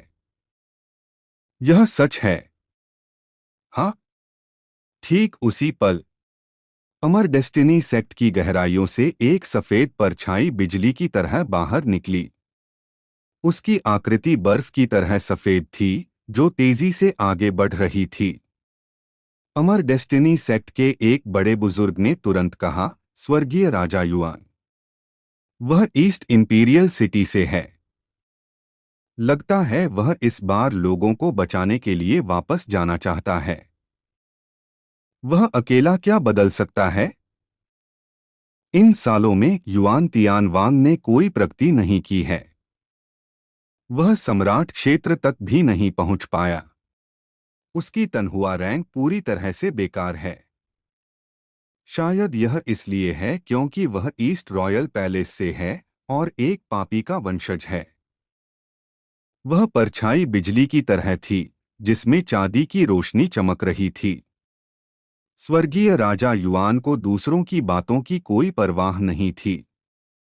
हर साल भयंकर सर्दी के दौरान वह अमर डेस्टिनी सेक्ट से ईस्ट इंपीरियल सिटी की सुरक्षा करने का अनुरोध करता था। भयंकर सर्दी के दौरान अमर डेस्टिनी सेक्ट सच में लोगों को भेजता था। लेकिन इस साल सर्दी अभी तक आई नहीं थी, इसलिए स्वर्गीय राजा युआन कितना भी भीख मांगे, सब बेकार था। किसी ने उसकी बात पर ध्यान नहीं दिया। यही कारण था कि वह पिछले 5 सालों से सम्राट क्षेत्र में प्रवेश नहीं कर पाया था। अमर डेस्टिनी सेक्ट द्वारा उसे दिए गए संसाधन कम होते जा रहे थे और उसे बेबसी महसूस हो रही थी। हालांकि वह ईस्ट रॉयल अकादमी को और उस ईस्ट रॉयल अकादमी को जिसने उसे पाला था, कभी नहीं भूला था। अब जब ईस्ट इंपीरियल किंगडम मुसीबत में था और अमर डेस्टिनी सेक्ट मदद नहीं कर रहा था, तो उसे अकेले ही जाना पड़ा। फूफू फूफू फूफू। ध्रुवीय क्षेत्र में जमीन सांस लेने की तरह ऊपर नीचे हो रही थी। दरार में दहकती हुई लपटें और भी तेज होती जा रही थीं। तीनों बहनें वहां से नहीं गईं। वे दरार के नीचे हो रहे बदलावों पर ध्यान दे रही थीं। उन्हें प्राचीन दानव के बाहर आने का इंतजार करना था, तभी वे निश्चिंत हो सकती थीं। जमीन की गहराई में क्या यह बॉस का रक्तसार है? गलत नहीं हो सकता। इतने सालों बाद आखिरकार मैं फिर से बॉस की आभा को महसूस कर सकता हूं। मुझे रोने का मन कर रहा है। 100 साल, पूरे 100 साल। मुझे लगा था कि मैं हमेशा के लिए यहीं सोता रहूंगा। मुझे लगा था कि मैं बॉस को फिर कभी नहीं देख पाऊंगा। कौन सोच सकता था? कौन सोच सकता था। हाँ हाँ हाँ। वह उत्तेजना में हंसने लगा। उसकी हंसी में आंसू थे। चलो भाई बाई, अब हमारा प्रकट होने का समय आ गया है। कहे तो चलो इस जगह को एक साथ तोड़ते हैं और इस दुनिया को एक बार फिर बॉस के लिए कांपने देते हैं। जैसे ही उसने यह कहा, हलाला दरार में से लपटे खंभों की तरह पागलपन से बाहर निकलने लगी। एक ही पल में धरती फट गई और एक शक्ति धरती की गहराइयों से आसमान की ओर निकली। उसी पल गर्जना, एक ड्रैगन दहाड़ता हुआ बर्फ के क्रिस्टल जैसी नीली रोशनी का शरीर लेकर आसमान की ओर निकल पड़ा। एक अतुलनीय विशाल ड्रैगन जमीन से बाहर निकला, अपने मुंह से लपटें उगल रहा था, मानो वह आसमान को जला देना चाहता हो। Frost dragon. लेकिन बर्फ के क्रिस्टल जैसे नीले शरीर पर आग के निशान थे। बर्फ और आग, वही जीव जिसे आर्यन दुष्ट दानव भूमि से बाहर लाया था। उसी पल गुनगुनाहट, एक बहुत विशाल भाला अचानक जमीन की गहराइयों से बाहर निकला, सीधे आसमान में उड़ता हुआ और फिर जोर से जमीन पर गिरा। उसी समय एक सफेद परछाई बाहर निकली। गर्जना, विशाल भेड़िया चांद की ओर देखकर दहाड़ा। शक्ति की धारियां फैल गईं। इसके बाद उसका शरीर विशाल भाले के बगल में उतरा। अपने भेड़िया पंजों के एक ही वार से उसने विशाल भाले को जमीन से पकड़ा और अपने कंधे पर रख लिया। उसके शरीर पर सफेद बाल स्टील की सुइयों की तरह चमक उठे। वह एक वेयरवुल्फ में बदल गया। वह जितना भयानक दिख सकता था उतना ही दिख रहा था। विशाल ड्रैगन चक्कर लगा रहा था। सफेद भेड़िया दहाड़ रहा था। पश्चिमी क्षेत्र की गहराइयों में सभी दानव जानवरों ने गुर्राना शुरू कर दिया। पूरा पश्चिमी क्षेत्र और भी अधिक उथल-पुथल में था। तीनों बहनें जो अभी अभी हुआ था, उसे देखकर डर से मूर्ख हो गईं। इतना कि वे भागना भूल गईं। सफेद भेड़िए की नाक ने हल्के से सूंघा और उसकी पुतलियां अचानक सिकुड़ गईं। एक पल में एक सफेद परछाई बिजली की तरह आगे बढ़ी और उसके हाथ में विशाल भाला अचानक तीनों नाइट डेमॉन बहनों की ओर इशारा कर रहा था। तेज, अविश्वसनीय रूप से तेज। सफेद भेड़िए ने गंभीरता से कहा, अभी किसने रक्तसार डाला था? बड़ी बहन नाइट डेमॉन ने कहा, वह मैं थी, इसका उनसे कोई लेना देना नहीं है। धड़ाम, फ्रॉस्ट ड्रैगन नीचे उतरा और तीनों नाइट डेमॉन बहनों को घूरने लगा। फिर उसने एक हल्की सी आवाज में कहा, श्याओ बाई, उनमें बॉस की आभा है, क्या ऐसा हो सकता है कि वे? डार्क वर्ल्ड का आतंक। सूर्य की सुनहरी किरणें पूर्वी नगर ईस्टर्न एम्परर सिटी की दीवारों पर पड़ रही थीं, लेकिन आज उनकी गर्माहट में एक खौफ छिपा हुआ था। शहर की गलियों में सन्नाटा पसरा था, जो किसी बड़े तूफान के आने से पहले की खामोशी जैसा था। तभी दूर से एक क्रूर हंसी की गूंज सुनाई दी, जिसने इस शांति को तोड़ दिया। हाँ हाँ हाँ। यह हंसी अंधप्रभ की थी, जो एक काले साये की तरह लाखों योद्धाओं के बीच खड़ा था। उसने देखा कि पूर्वी अकादमी के लाखों योद्धा उसके सामने पंगु हो रहे थे। वे एक एक करके गिर रहे थे, उनकी हिम्मत टूट चुकी थी और वे पीछे हटने पर मजबूर हो रहे थे। अंधप्रभ की आंखों में एक अजीब सी चमक थी। तो क्या हुआ अगर तुम सब ने दानव संकेंद्रक गोली नहीं खाई? तुम सबको तो मरना ही है, वह जोर से हंसा। पूर्वी अकादमी? हाँ, तुम एक झटके भी नहीं सह पा रहे हो। अंधप्रभ के सामने पूर्वी अकादमी के 100 से अधिक सम्राट स्तरीय योद्धा भी नहीं टिक पा रहे थे। ये लाखों योद्धा तो केवल आज्ञा के गुलाम थे, जिन्हें अपनी जान की भी परवाह नहीं थी। पूर्वी अकादमी का मुख्य द्वार टूट चुका था। छात्रों का प्रतिरोध व्यर्थ हो चुका था और वे बेदर्दी से कुचले जा रहे थे।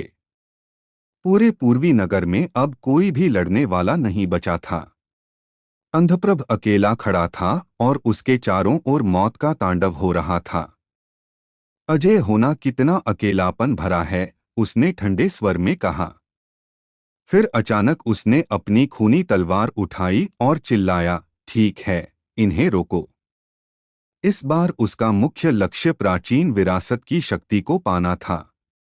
यह उसके लिए अपने डार्क वर्ल्ड के दिव्य महल तक पहुंचने का सबसे तेज रास्ता था। तभी उसके दाहिने हाथ ने एक बांसुरी उठाई और बजाई। एक पल में सभी लाखों योद्धाओं ने अपने हमले रोक दिए और शांत हो गए। अंधप्रभ हवा में तैरता हुआ नीचे आया और पूर्वी अकादमी के प्रांगण में उतरा। उसकी आंखों में नफरत भरी थी। कैसा महसूस हो रहा है? हाँ हाँ हाँ, क्या तुम लोग और लड़ना चाहते हो? उसकी हंसी में अहंकार और क्रूरता दोनों झलक रही थीं। उसे दूसरों को असहाय और लाचार देखकर मजा आ रहा था। हर कोई गुस्से से उसकी तरफ देख रहा था, लेकिन वह बेपरवाह था। तुम्हें मैं पसंद नहीं? हाँ हाँ हाँ, तो आओ, ऊपर आओ और मुझे मार डालो। एक छात्र ने हिम्मत करके अपनी पूरी ताकत से मुक्का मारा, लेकिन अंधप्रभ एक पल भी नहीं हिला। तुम जैसे कचरे की हिम्मत कैसे हुई मेरे सामने आने की? उसने हंसते हुए कहा, मौत को बुला रहे हो? अंधप्रभ के पीछे खड़ी काली छाया ने एक ही झटके में उस छात्र को कुचल दिया। उसकी लाश के टुकड़े हवा में बिखर गए और खून चारों ओर फैल गया। कचरा, अंधप्रभ ने घृणा से कहा, और फिर काली छाया उसके पीछे वापस आ गई। पूर्वी अकादमी के प्रमुख की आंखें सिकुड़ गईं। अरे, यह तो सम्राट स्तरीय योद्धा है। यंग मास्टर को देखकर घुटने क्यों नहीं टेकते? अंधप्रभ के दाहिने हाथ ने भारी आवाज में कहा। घुटने टेको, पूर्वी अकादमी के सभी लाखों कठपुतली योद्धाओं ने एक साथ चिल्लाया, घुटने टेको। उनकी आवाज ने पूरे आसमान को हिला दिया। पूर्वी अकादमी के योद्धाओं का दिल डूब गया।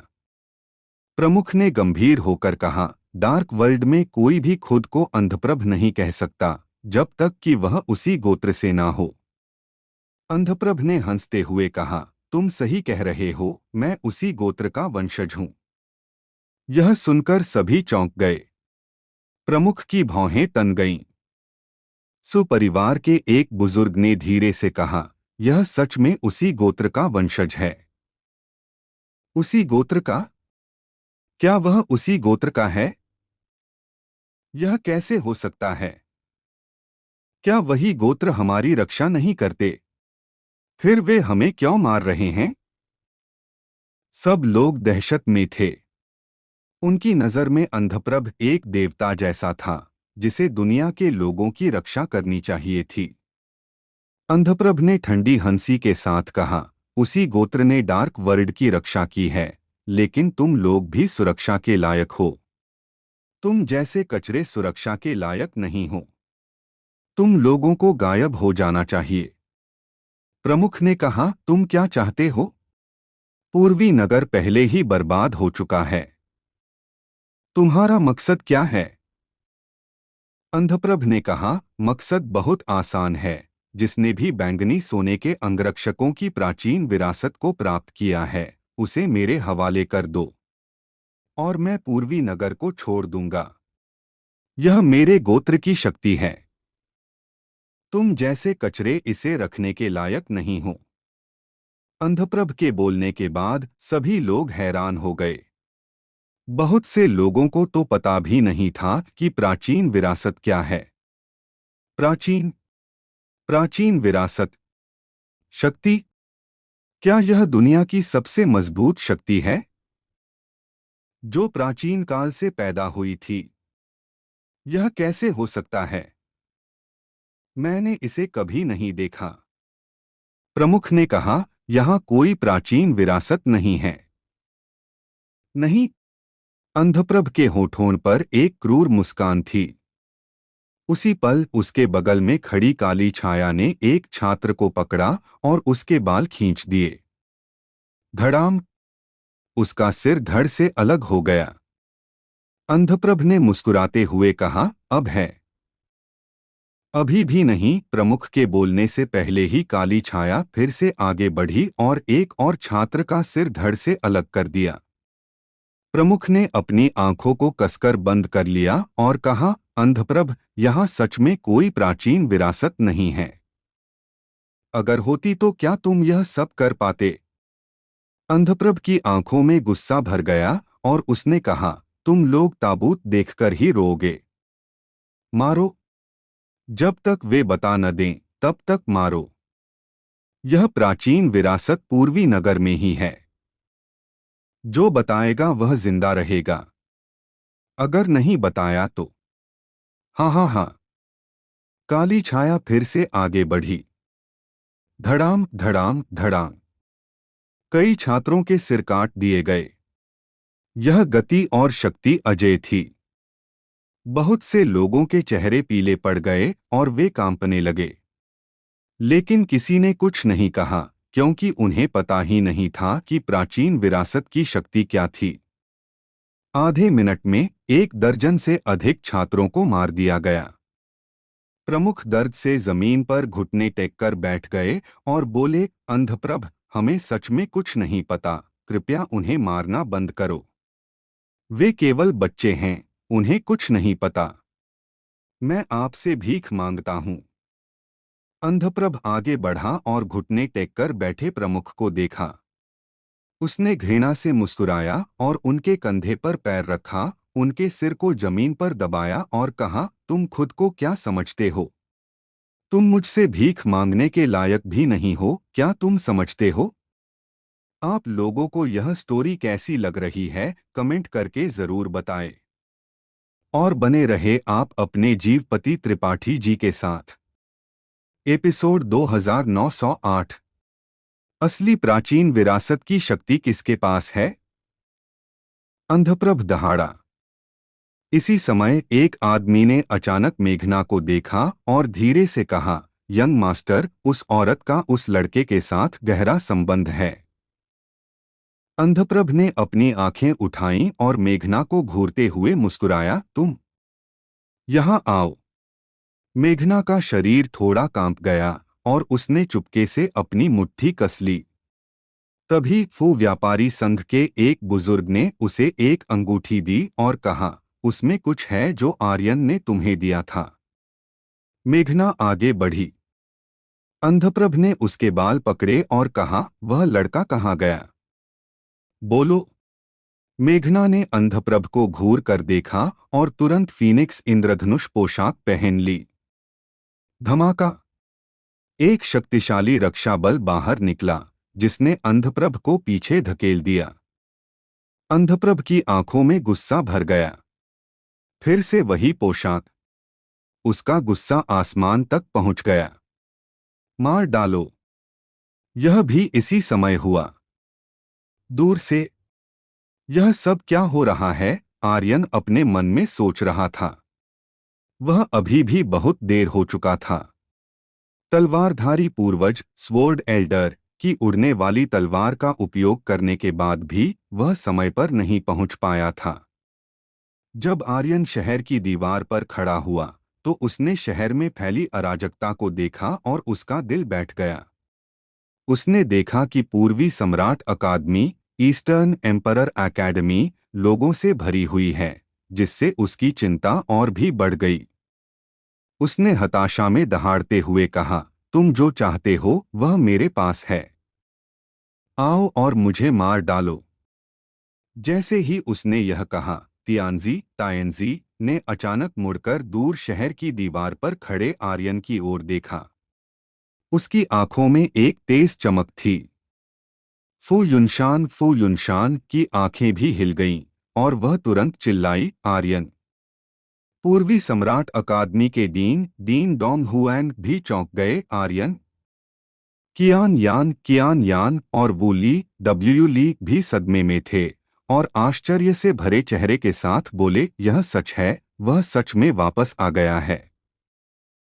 उन सभी को लगा था कि आर्यन भाग गया है और कभी वापस नहीं आएगा, क्योंकि पूर्वी सम्राट शहर ईस्टर्न एम्परर सिटी की इस स्थिति में वापस आना मौत को दावत देने जैसा था।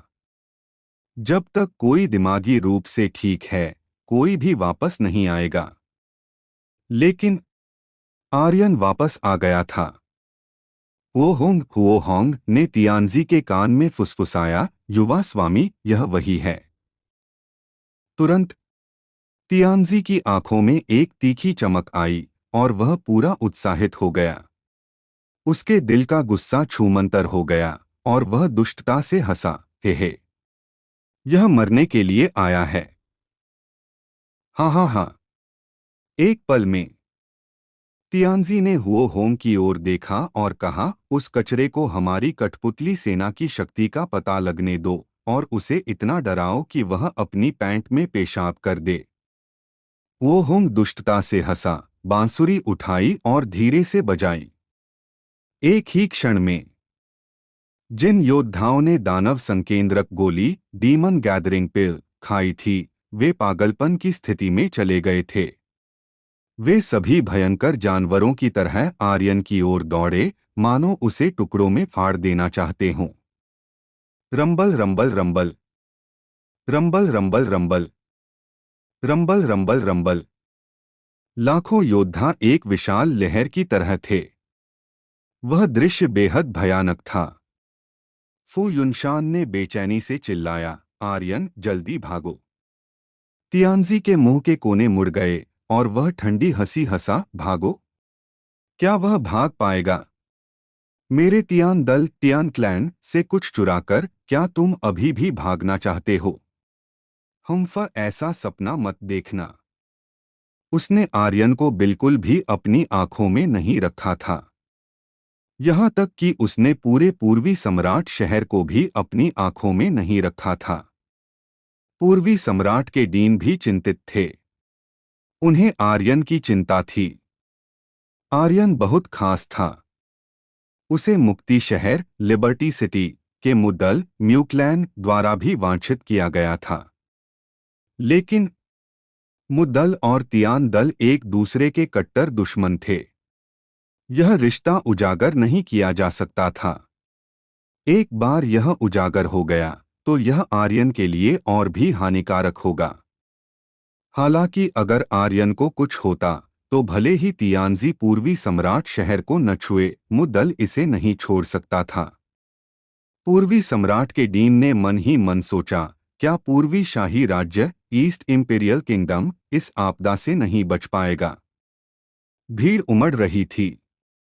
एक एक करके उन्होंने अपनी सबसे मजबूत तकनीकों का इस्तेमाल किया, आसमान में उड़ते हुए और जमीन में घुसते हुए पागलपन की तरह आर्यन पर हमला कर रहे थे। शहर की दीवार पर खड़े होकर आर्यन ने अपनी मुट्ठियों को कसकर भींच लिया, थोड़ा घबराया हुआ महसूस कर रहा था। अगर उसने जो विशाल गोली बनाई थी उसका कोई असर नहीं हुआ तो वह सबसे अधिक संभावना है कि यहीं मर जाएगा। आखिरकार लाखों योद्धा ऐसे थे जैसे कि वे मरे हुए थे। उन्हें अपनी जान की परवाह नहीं थी। यहाँ तक कि एक सम्राट स्तर का विशेषज्ञ भी थककर मर जाएगा। प्रतिरोध करने का कोई तरीका ही नहीं था। अंधेरे में तलवारधारी पूर्वज ने थोड़ा सा सूंघकर कहा, अभी भी भागने में देर नहीं हुई है। जब तक मैं शहर छोड़ दूंगा कोई मुझे नहीं पकड़ सकता।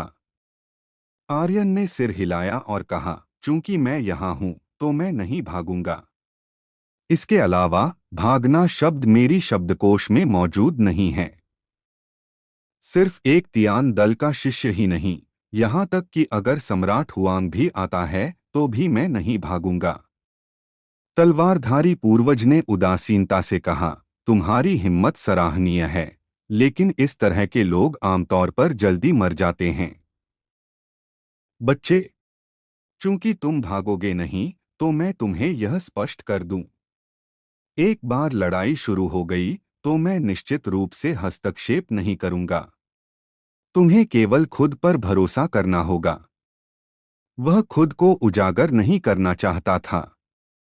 उसने आर्यन पर ज्यादा दाव नहीं लगाया था। वह आर्यन की वजह से खुद को उजागर नहीं कर सकता था। आर्यन भी अपने दिल में जानता था, तलवारधारी पूर्वज, अगर मैं इस बार जीवित बच जाता हूं तो क्या तुम मुझसे एक वादा कर सकते हो? तलवारधारी पूर्वज ने कहा, बोलो। आर्यन ने कहा, मुझे प्राचीन विरासत शक्ति की खेती करना सिखाओ। तलवारधारी पूर्वज थोड़ा चौंक गया। उसने आर्यन की ओर देखा और कहा, जब तुम इस बार से बच जाओगे तब इस बारे में बात करेंगे। हे। आर्यन उत्साह से हंसा और कहा, तो यह तय रहा। प्राचीन विरासत शक्ति, आदिम दुनिया, प्रिमोर्डियल वर्ल्ड की सबसे मजबूत शक्ति। लेकिन आर्यन को खेती करना नहीं आता था।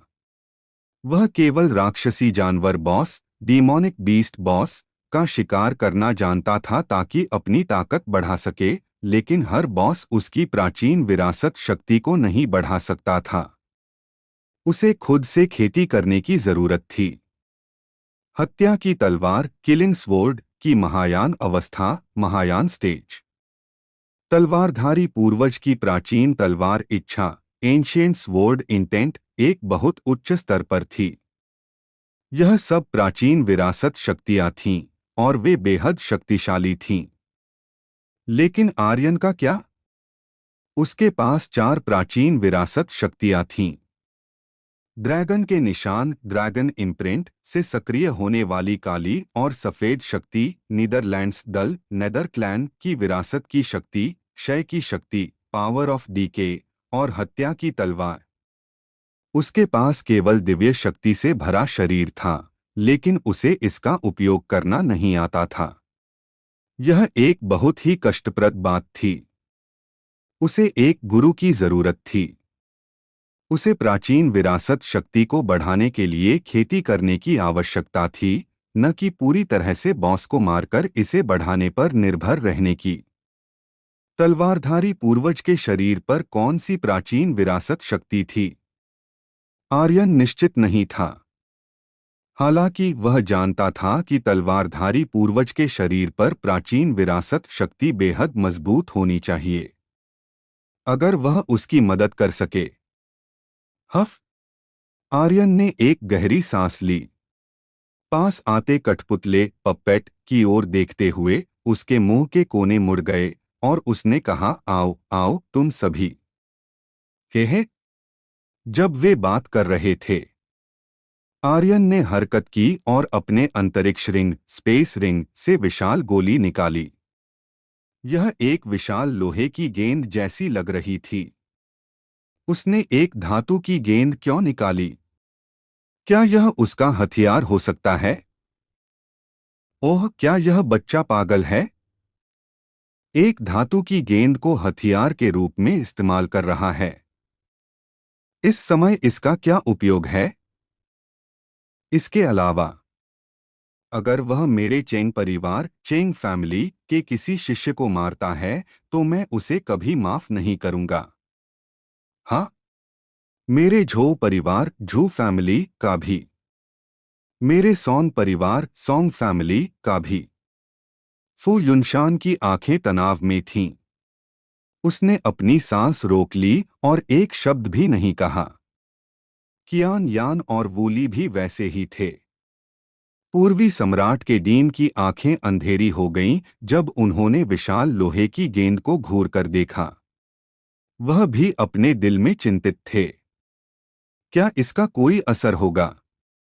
बाम, बाम, बाम। कुछ लोग पहले ही शहर की दीवारों पर चढ़ने वाले थे और पागलपन से ऊपर चढ़ रहे थे। यह दृश्य बिल्कुल ज़ोंबी दुनिया के दृश्य जैसा था। आर्यन ने दूर देखा और गंभीर रूप से कहा, हवा।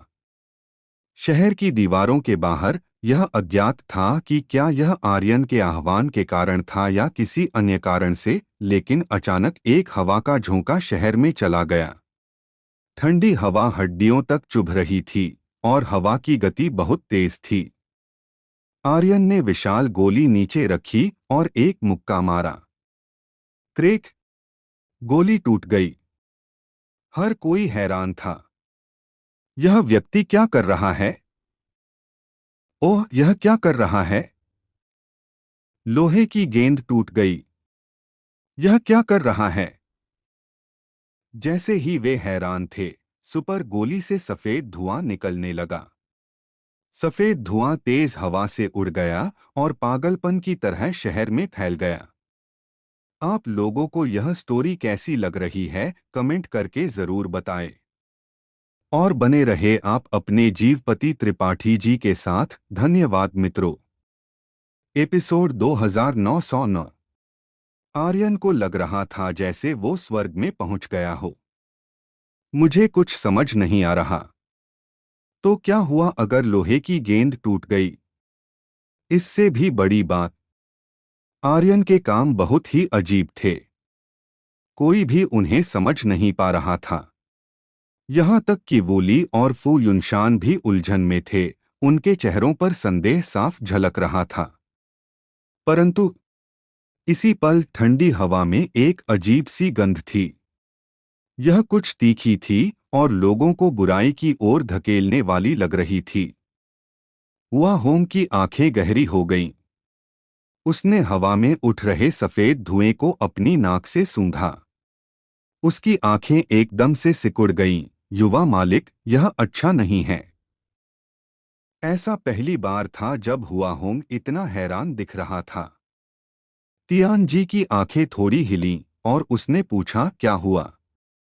हुआ होंग ने कहा, लोहे की गेंद से निकलने वाले सफेद धुएं में कुछ गड़बड़ है। तियान जी ने दूर देखा और कहा, क्या गड़बड़ है? वो बस एक जोकर है, क्या वो कुछ और चालें चल सकता है? दरअसल हुआ होंग को भी नहीं पता था कि क्या गड़बड़ है। वो बता नहीं सकता था, लेकिन उसे लग रहा था कि कुछ बहुत ही अलग है। तियान जी की बातें सुनकर हुआ होंग के पास कहने के लिए कुछ नहीं था, लेकिन उसकी आंखें उन कठपुतलियों पर टिकी थीं जो शहर की दीवारों की ओर भाग रही थीं। पिछले अध्याय अगला अध्याय धूम। पिछले अध्याय अगला अध्याय धूम। पिछले अध्याय अगला अध्याय धूम।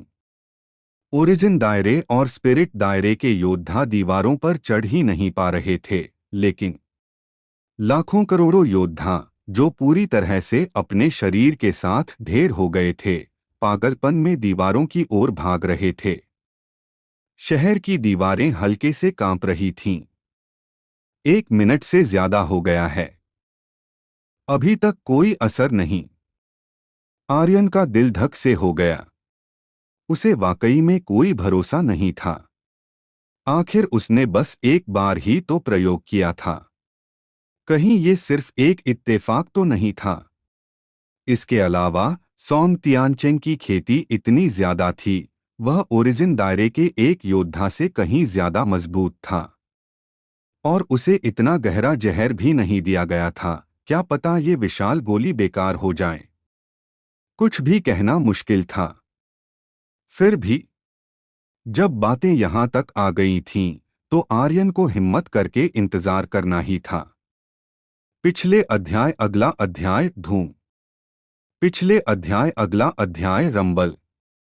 शहर की दीवारें हल्के हल्के हिल रही थीं और ऊपर चढ़ने वाले लोग आर्यन के करीब आते जा रहे थे।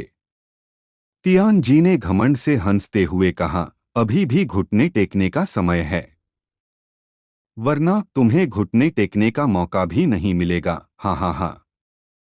आर्यन ने कहा, यह बात मुझे तुमसे कहनी चाहिए। अभी भी भागने का समय है, वरना तुम जा नहीं पाओगे। तियान जी ने ठहाका लगाया, हैं जिद्दी, देखते हैं तुम कब तक टिक पाते हो। हुआ होम की बांसुरी की धुन अचानक बदल गई और ज्यादा तेज हो गई। कठपुतलियों की आंखों में एक अजीब सी चमक आ गई और वे और भी ज्यादा पागल हो गए। मारो, उसे मार डालो, उसके टुकड़े टुकड़े कर दो। उसके गले से मारने की कर्कश चीखें निकल रही थीं। तलवारधारी बुजुर्ग ने हल्के से सांस छोड़ी और धीमी आवाज में कहा, लड़के, तुम हारने वाले हो। मैंने पहले ही कहा था कि तुम ईस्ट एम्पायर राज्य को नहीं बचा सकते। भले ही तुम इस जगह को बचा लो, तुम खुद को नहीं बचा पाओगे। भागो, तभी तुम्हारे पास बचने का मौका होगा। तलवारधारी बुजुर्ग की आवाज फिर से आई। अब जब बातें इस मुकाम पर पहुंच चुकी थीं, एक बार जब वे कठपुतलियां दीवारों पर चढ़ जातीं, तो भागना नामुमकिन था। आर्यन ने गहरी आवाज में कहा, तलवारधारी बुजुर्ग, तुम इतने समय से भाग रहे हो और छिप रहे हो, थक नहीं गए? मैं कभी नहीं भागा। विशाल गोली में सफेद धुआं धीरे धीरे पतला होता जा रहा था। गोली में गुलदाउदी कीटनाशक खत्म हो गया था। यह कहा जा सकता है कि यह पूरे ईस्ट एम्पायर राज्य में फैल गया था, परंतु इसका अभी तक कोई असर नहीं हुआ था। क्या वह फेल हो गया? आर्यन ने सांस छोड़ी। तो क्या हुआ अगर मैं फेल हो गया? उसका दिमाग चला। उसने सीधे बड़ी कसाई छुरी निकाली और उसे अपने कंधे पर रखा। उसका मन ऐशी और एनल से गहराई से जुड़ा हुआ था। उसने धीमी आवाज में कहा, अगर मैं मर गया तो तुम भी खत्म हो जाओगे। लीग ऑफ लीजेंड्स में लगाए गए नायक के बीज और वन पीस की दुनिया में लगाए गए बीज उगने से पहले ही सूख जाएंगे और मर जाएंगे। तुम ऐसा नहीं देखना चाहते, है ना? अगर तुम नहीं चाहते तो मेरे साथ लड़ो। आर्यन ने हल्के से कहा। अगर दवा काम नहीं करती तो उसे लड़ना ही था। उसने लाखों करोड़ों योद्धाओं को बचाने की पूरी कोशिश की, लेकिन वह नहीं कर सका। इन कठपुतलियों का सामना करते हुए जो उसकी जान लेना चाहती थीं, आर्यन दया नहीं दिखाएगा। 3 मिनट हो गए। यह परीक्षण का समय था। आर्यन ने अपनी पूरी ताकत लगाई। कंधे पर रखी बड़ी कसाई छुरी जोर से गिरी। जो कठपुतली उस पर हमला करने वाली थी, उसे देखकर उसने कहा, मैं तुम सबको नहीं बचा सकता। मारो। एक कठपुतली योद्धा हवा में ऊंचा कूदा और बिना किसी और चीज की परवाह किए आर्यन की ओर झपटा। और तो और आर्यन ने इस कठपुतली को पहचान लिया। जूटियान, एक भाई जिसने पहले आर्यन के साथ लड़ाई लड़ी थी। उसकी आंखों का रंग देखकर आर्यन का दिल धक से हो गया। गरज। जूटियान ने अपने गले से कर्कश गर्जना निकाली और पूरी ताकत से आर्यन की ओर झपटा। तियान जी ने घमंड से हंसते हुए कहा, हा हा हा, तुम खुद को बहुत ज्यादा आंक रहे हो, मुझसे लड़ना चाहते हो? एक मामूली ईस्ट एम्पायर राज्य, क्या तुम मुझसे लड़ भी सकते हो? हाँ हाँ हाँ। वह जोर से हंसा। तियान जी दिल ही दिल में बहुत उत्साहित था, क्योंकि उसे जल्द ही वायलेट गोल्ड डिवाइन गार्ड के हेवन मार्शल कमांडर की प्राचीन विरासत मिलने वाली थी। इसका मतलब यह भी था कि वह तियान कबीले के डिवाइन पैलेस में प्रवेश कर पाएगा। परंतु इसी पल जैसे ही झूटियान ऊपर आया, उसका भाव अचानक बदल गया। उसके पेट में दर्द हुआ, उसकी आंखें बाहर निकल आईं और वाह की आवाज के साथ उसने काले और बदबूदार खून की एक उल्टी की। खून में एक मरा हुआ और कठोर कीड़ा था। धमाका। जूटियान गिर गया। उसका पूरा शरीर पसीने से भीग गया था। उसने आर्यन की ओर देखा और जल्दी से कहा, धन्यवाद धन्यवाद धन्यवाद। इसी समय डिंग। खिलाड़ी आर्यन को झूटियान को बचाने के लिए 1900 अनुभव अंक, 100 सच्ची आत्मा मूल्य, 0 आदिम मूल्य प्राप्त करने के लिए बधाई। हाँ। यह सूचना सुनकर आर्यन थोड़ा हैरान रह गया। क्या अनुभव पाने का एकमात्र तरीका लोगों को मारना नहीं है? लोगों को बचाने से भी अनुभव क्यों मिलता है? धिक्कार है। यह आर्यन इतना उत्साहित था कि वह बोल नहीं पा रहा था, क्योंकि यह सिर्फ एक या दो लोग नहीं थे, बल्कि लाखों करोड़ों योद्धा थे। अगर इन सभी लोगों को अनुभव मिलता तो यह होने वाला है। हाँ हाँ हाँ। आर्यन की आंखें सिकुड़ गईं, उसे विश्वास नहीं हो रहा था। लेकिन सभी कठपुतलियां झूठियान जैसी ही थीं। उन्हें अपने पेट में बहुत तेज दर्द महसूस हुआ, जिससे वे गिर पड़े और एक गाढ़ा काला और बदबूदार तरल बाहर निकाल दिया। इसी समय डिंग, खिलाड़ी आर्यन को चेन सैन को बचाने के लिए 1000 अनुभव अंक, 100 सच्ची आत्मा मूल्य, 0 आदिम मूल्य प्राप्त करने के लिए बधाई। डिंग, खिलाड़ी आर्यन को लीसी को बचाने के लिए 1000 अनुभव अंक, 100 सच्ची आत्मा मूल्य, 0 आदिम मूल्य प्राप्त करने के लिए बधाई। डिंग, खिलाड़ी आर्यन को बिग सी को बचाने के लिए 10 अनुभव अंक, 1 सच्ची आत्मा मूल्य, 0 आदिम मूल्य प्राप्त करने के लिए बधाई। सिस्टम फट गया।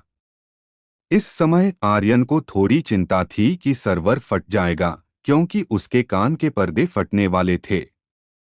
डिंग, खिलाड़ी आर्यन को स्तर बढ़ाने के लिए बधाई। वर्तमान स्तर जनरल स्तर 8 फीट। डिंग, खिलाड़ी आर्यन को स्तर बढ़ाने के लिए बधाई। वर्तमान स्तर जनरल स्तर 9 फीट। बहुत बढ़िया, पूरी तरह से बहुत बढ़िया। आप लोगों को यह स्टोरी कैसी लग रही है, कमेंट करके जरूर बताएं। और बने रहे आप अपने जीवपति त्रिपाठी जी के साथ। धन्यवाद मित्रों। आप लोगों को यह स्टोरी कैसी लग रही है, कमेंट करके जरूर बताएं।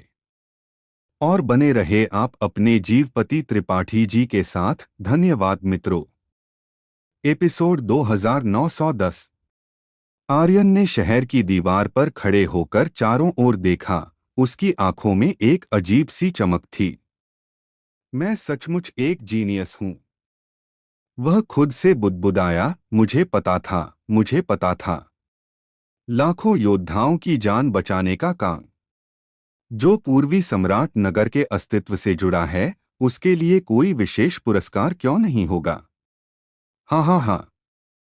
उसका दिल खुशी से झूम उठा। वह सही था।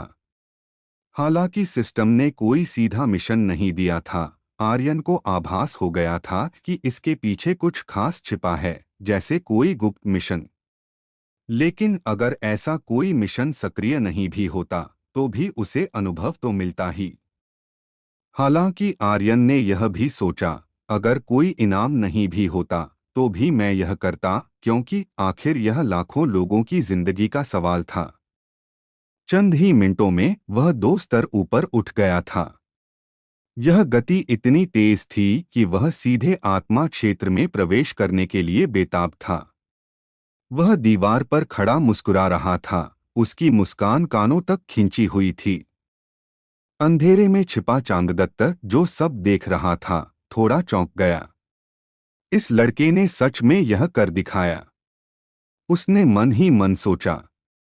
वह देख सकता था कि भले ही उसे लाखों योद्धाओं को बचाने का काम न मिला होता, आर्यन अंत तक लड़ता रहता।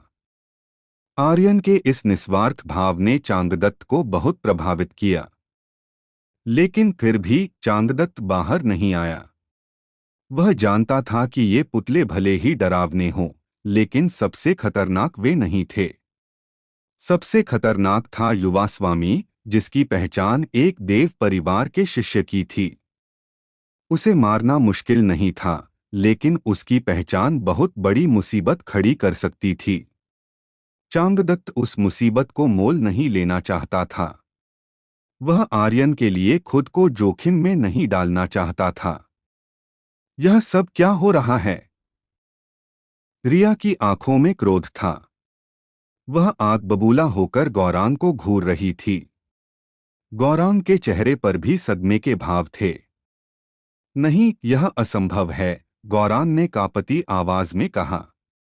उस दुष्ट निवारक गोली का कोई इलाज नहीं है। मैं खुद भी उसे नहीं बना सकता। पूर्वी सम्राट नगर में मुझसे बड़ा कोई औषध निर्माता नहीं है, और अगर होता भी तो इतने कम समय में इलाज बनाना असंभव है। असंभव, रिया ने गुर्राते हुए कहा। बेकार आदमी। जाओ और जल्दी से उन सबको फिर से अपने नियंत्रण में लाओ। गौरांग की आंखें सख्त हो गईं। जो आज्ञा स्वामी। उसने अपनी बांसुरी बजाई, जिससे पुतलों के शरीर में मौजूद दानव संकेंद्रक गोली के कीड़ों को बाहर निकाला जा सके। लेकिन एक भी कीड़ा बाहर नहीं आया। गौरांग के शरीर में सिहरन दौड़ गई। स्वामी, स्वामी, एक भी नहीं निकला। रिया की आंखों में गुस्सा भर गया और उसने गौरांग के चेहरे पर एक जोरदार थप्पड़ मारा। पा, तुम बेकार के आदमी हो। गौरांग का चेहरा लाल हो गया और उसके मुंह से खून बहने लगा, लेकिन उसने प्रतिरोध करने की हिम्मत नहीं की। वह तुरंत उठकर घुटनों के बल बैठ गया। स्वामी, कृपया मुझे छोड़ दें। दुष्ट निवारक गोली के पुतले तो हम नियंत्रण नहीं कर पाए, लेकिन हमारे पास और भी महान संत क्षेत्र के स्वामी हैं। दुष्ट निवारक गोली के अलावा उसने कुछ और भी खतरनाक गोलियां बनाई थीं, वैसी ही जैसी एस्फिरा ने खाई थी। रिया की आंखें और सख्त हो गईं। हम तो फिर खड़े क्यों हो? जल्दी से उन्हें बुलाओ।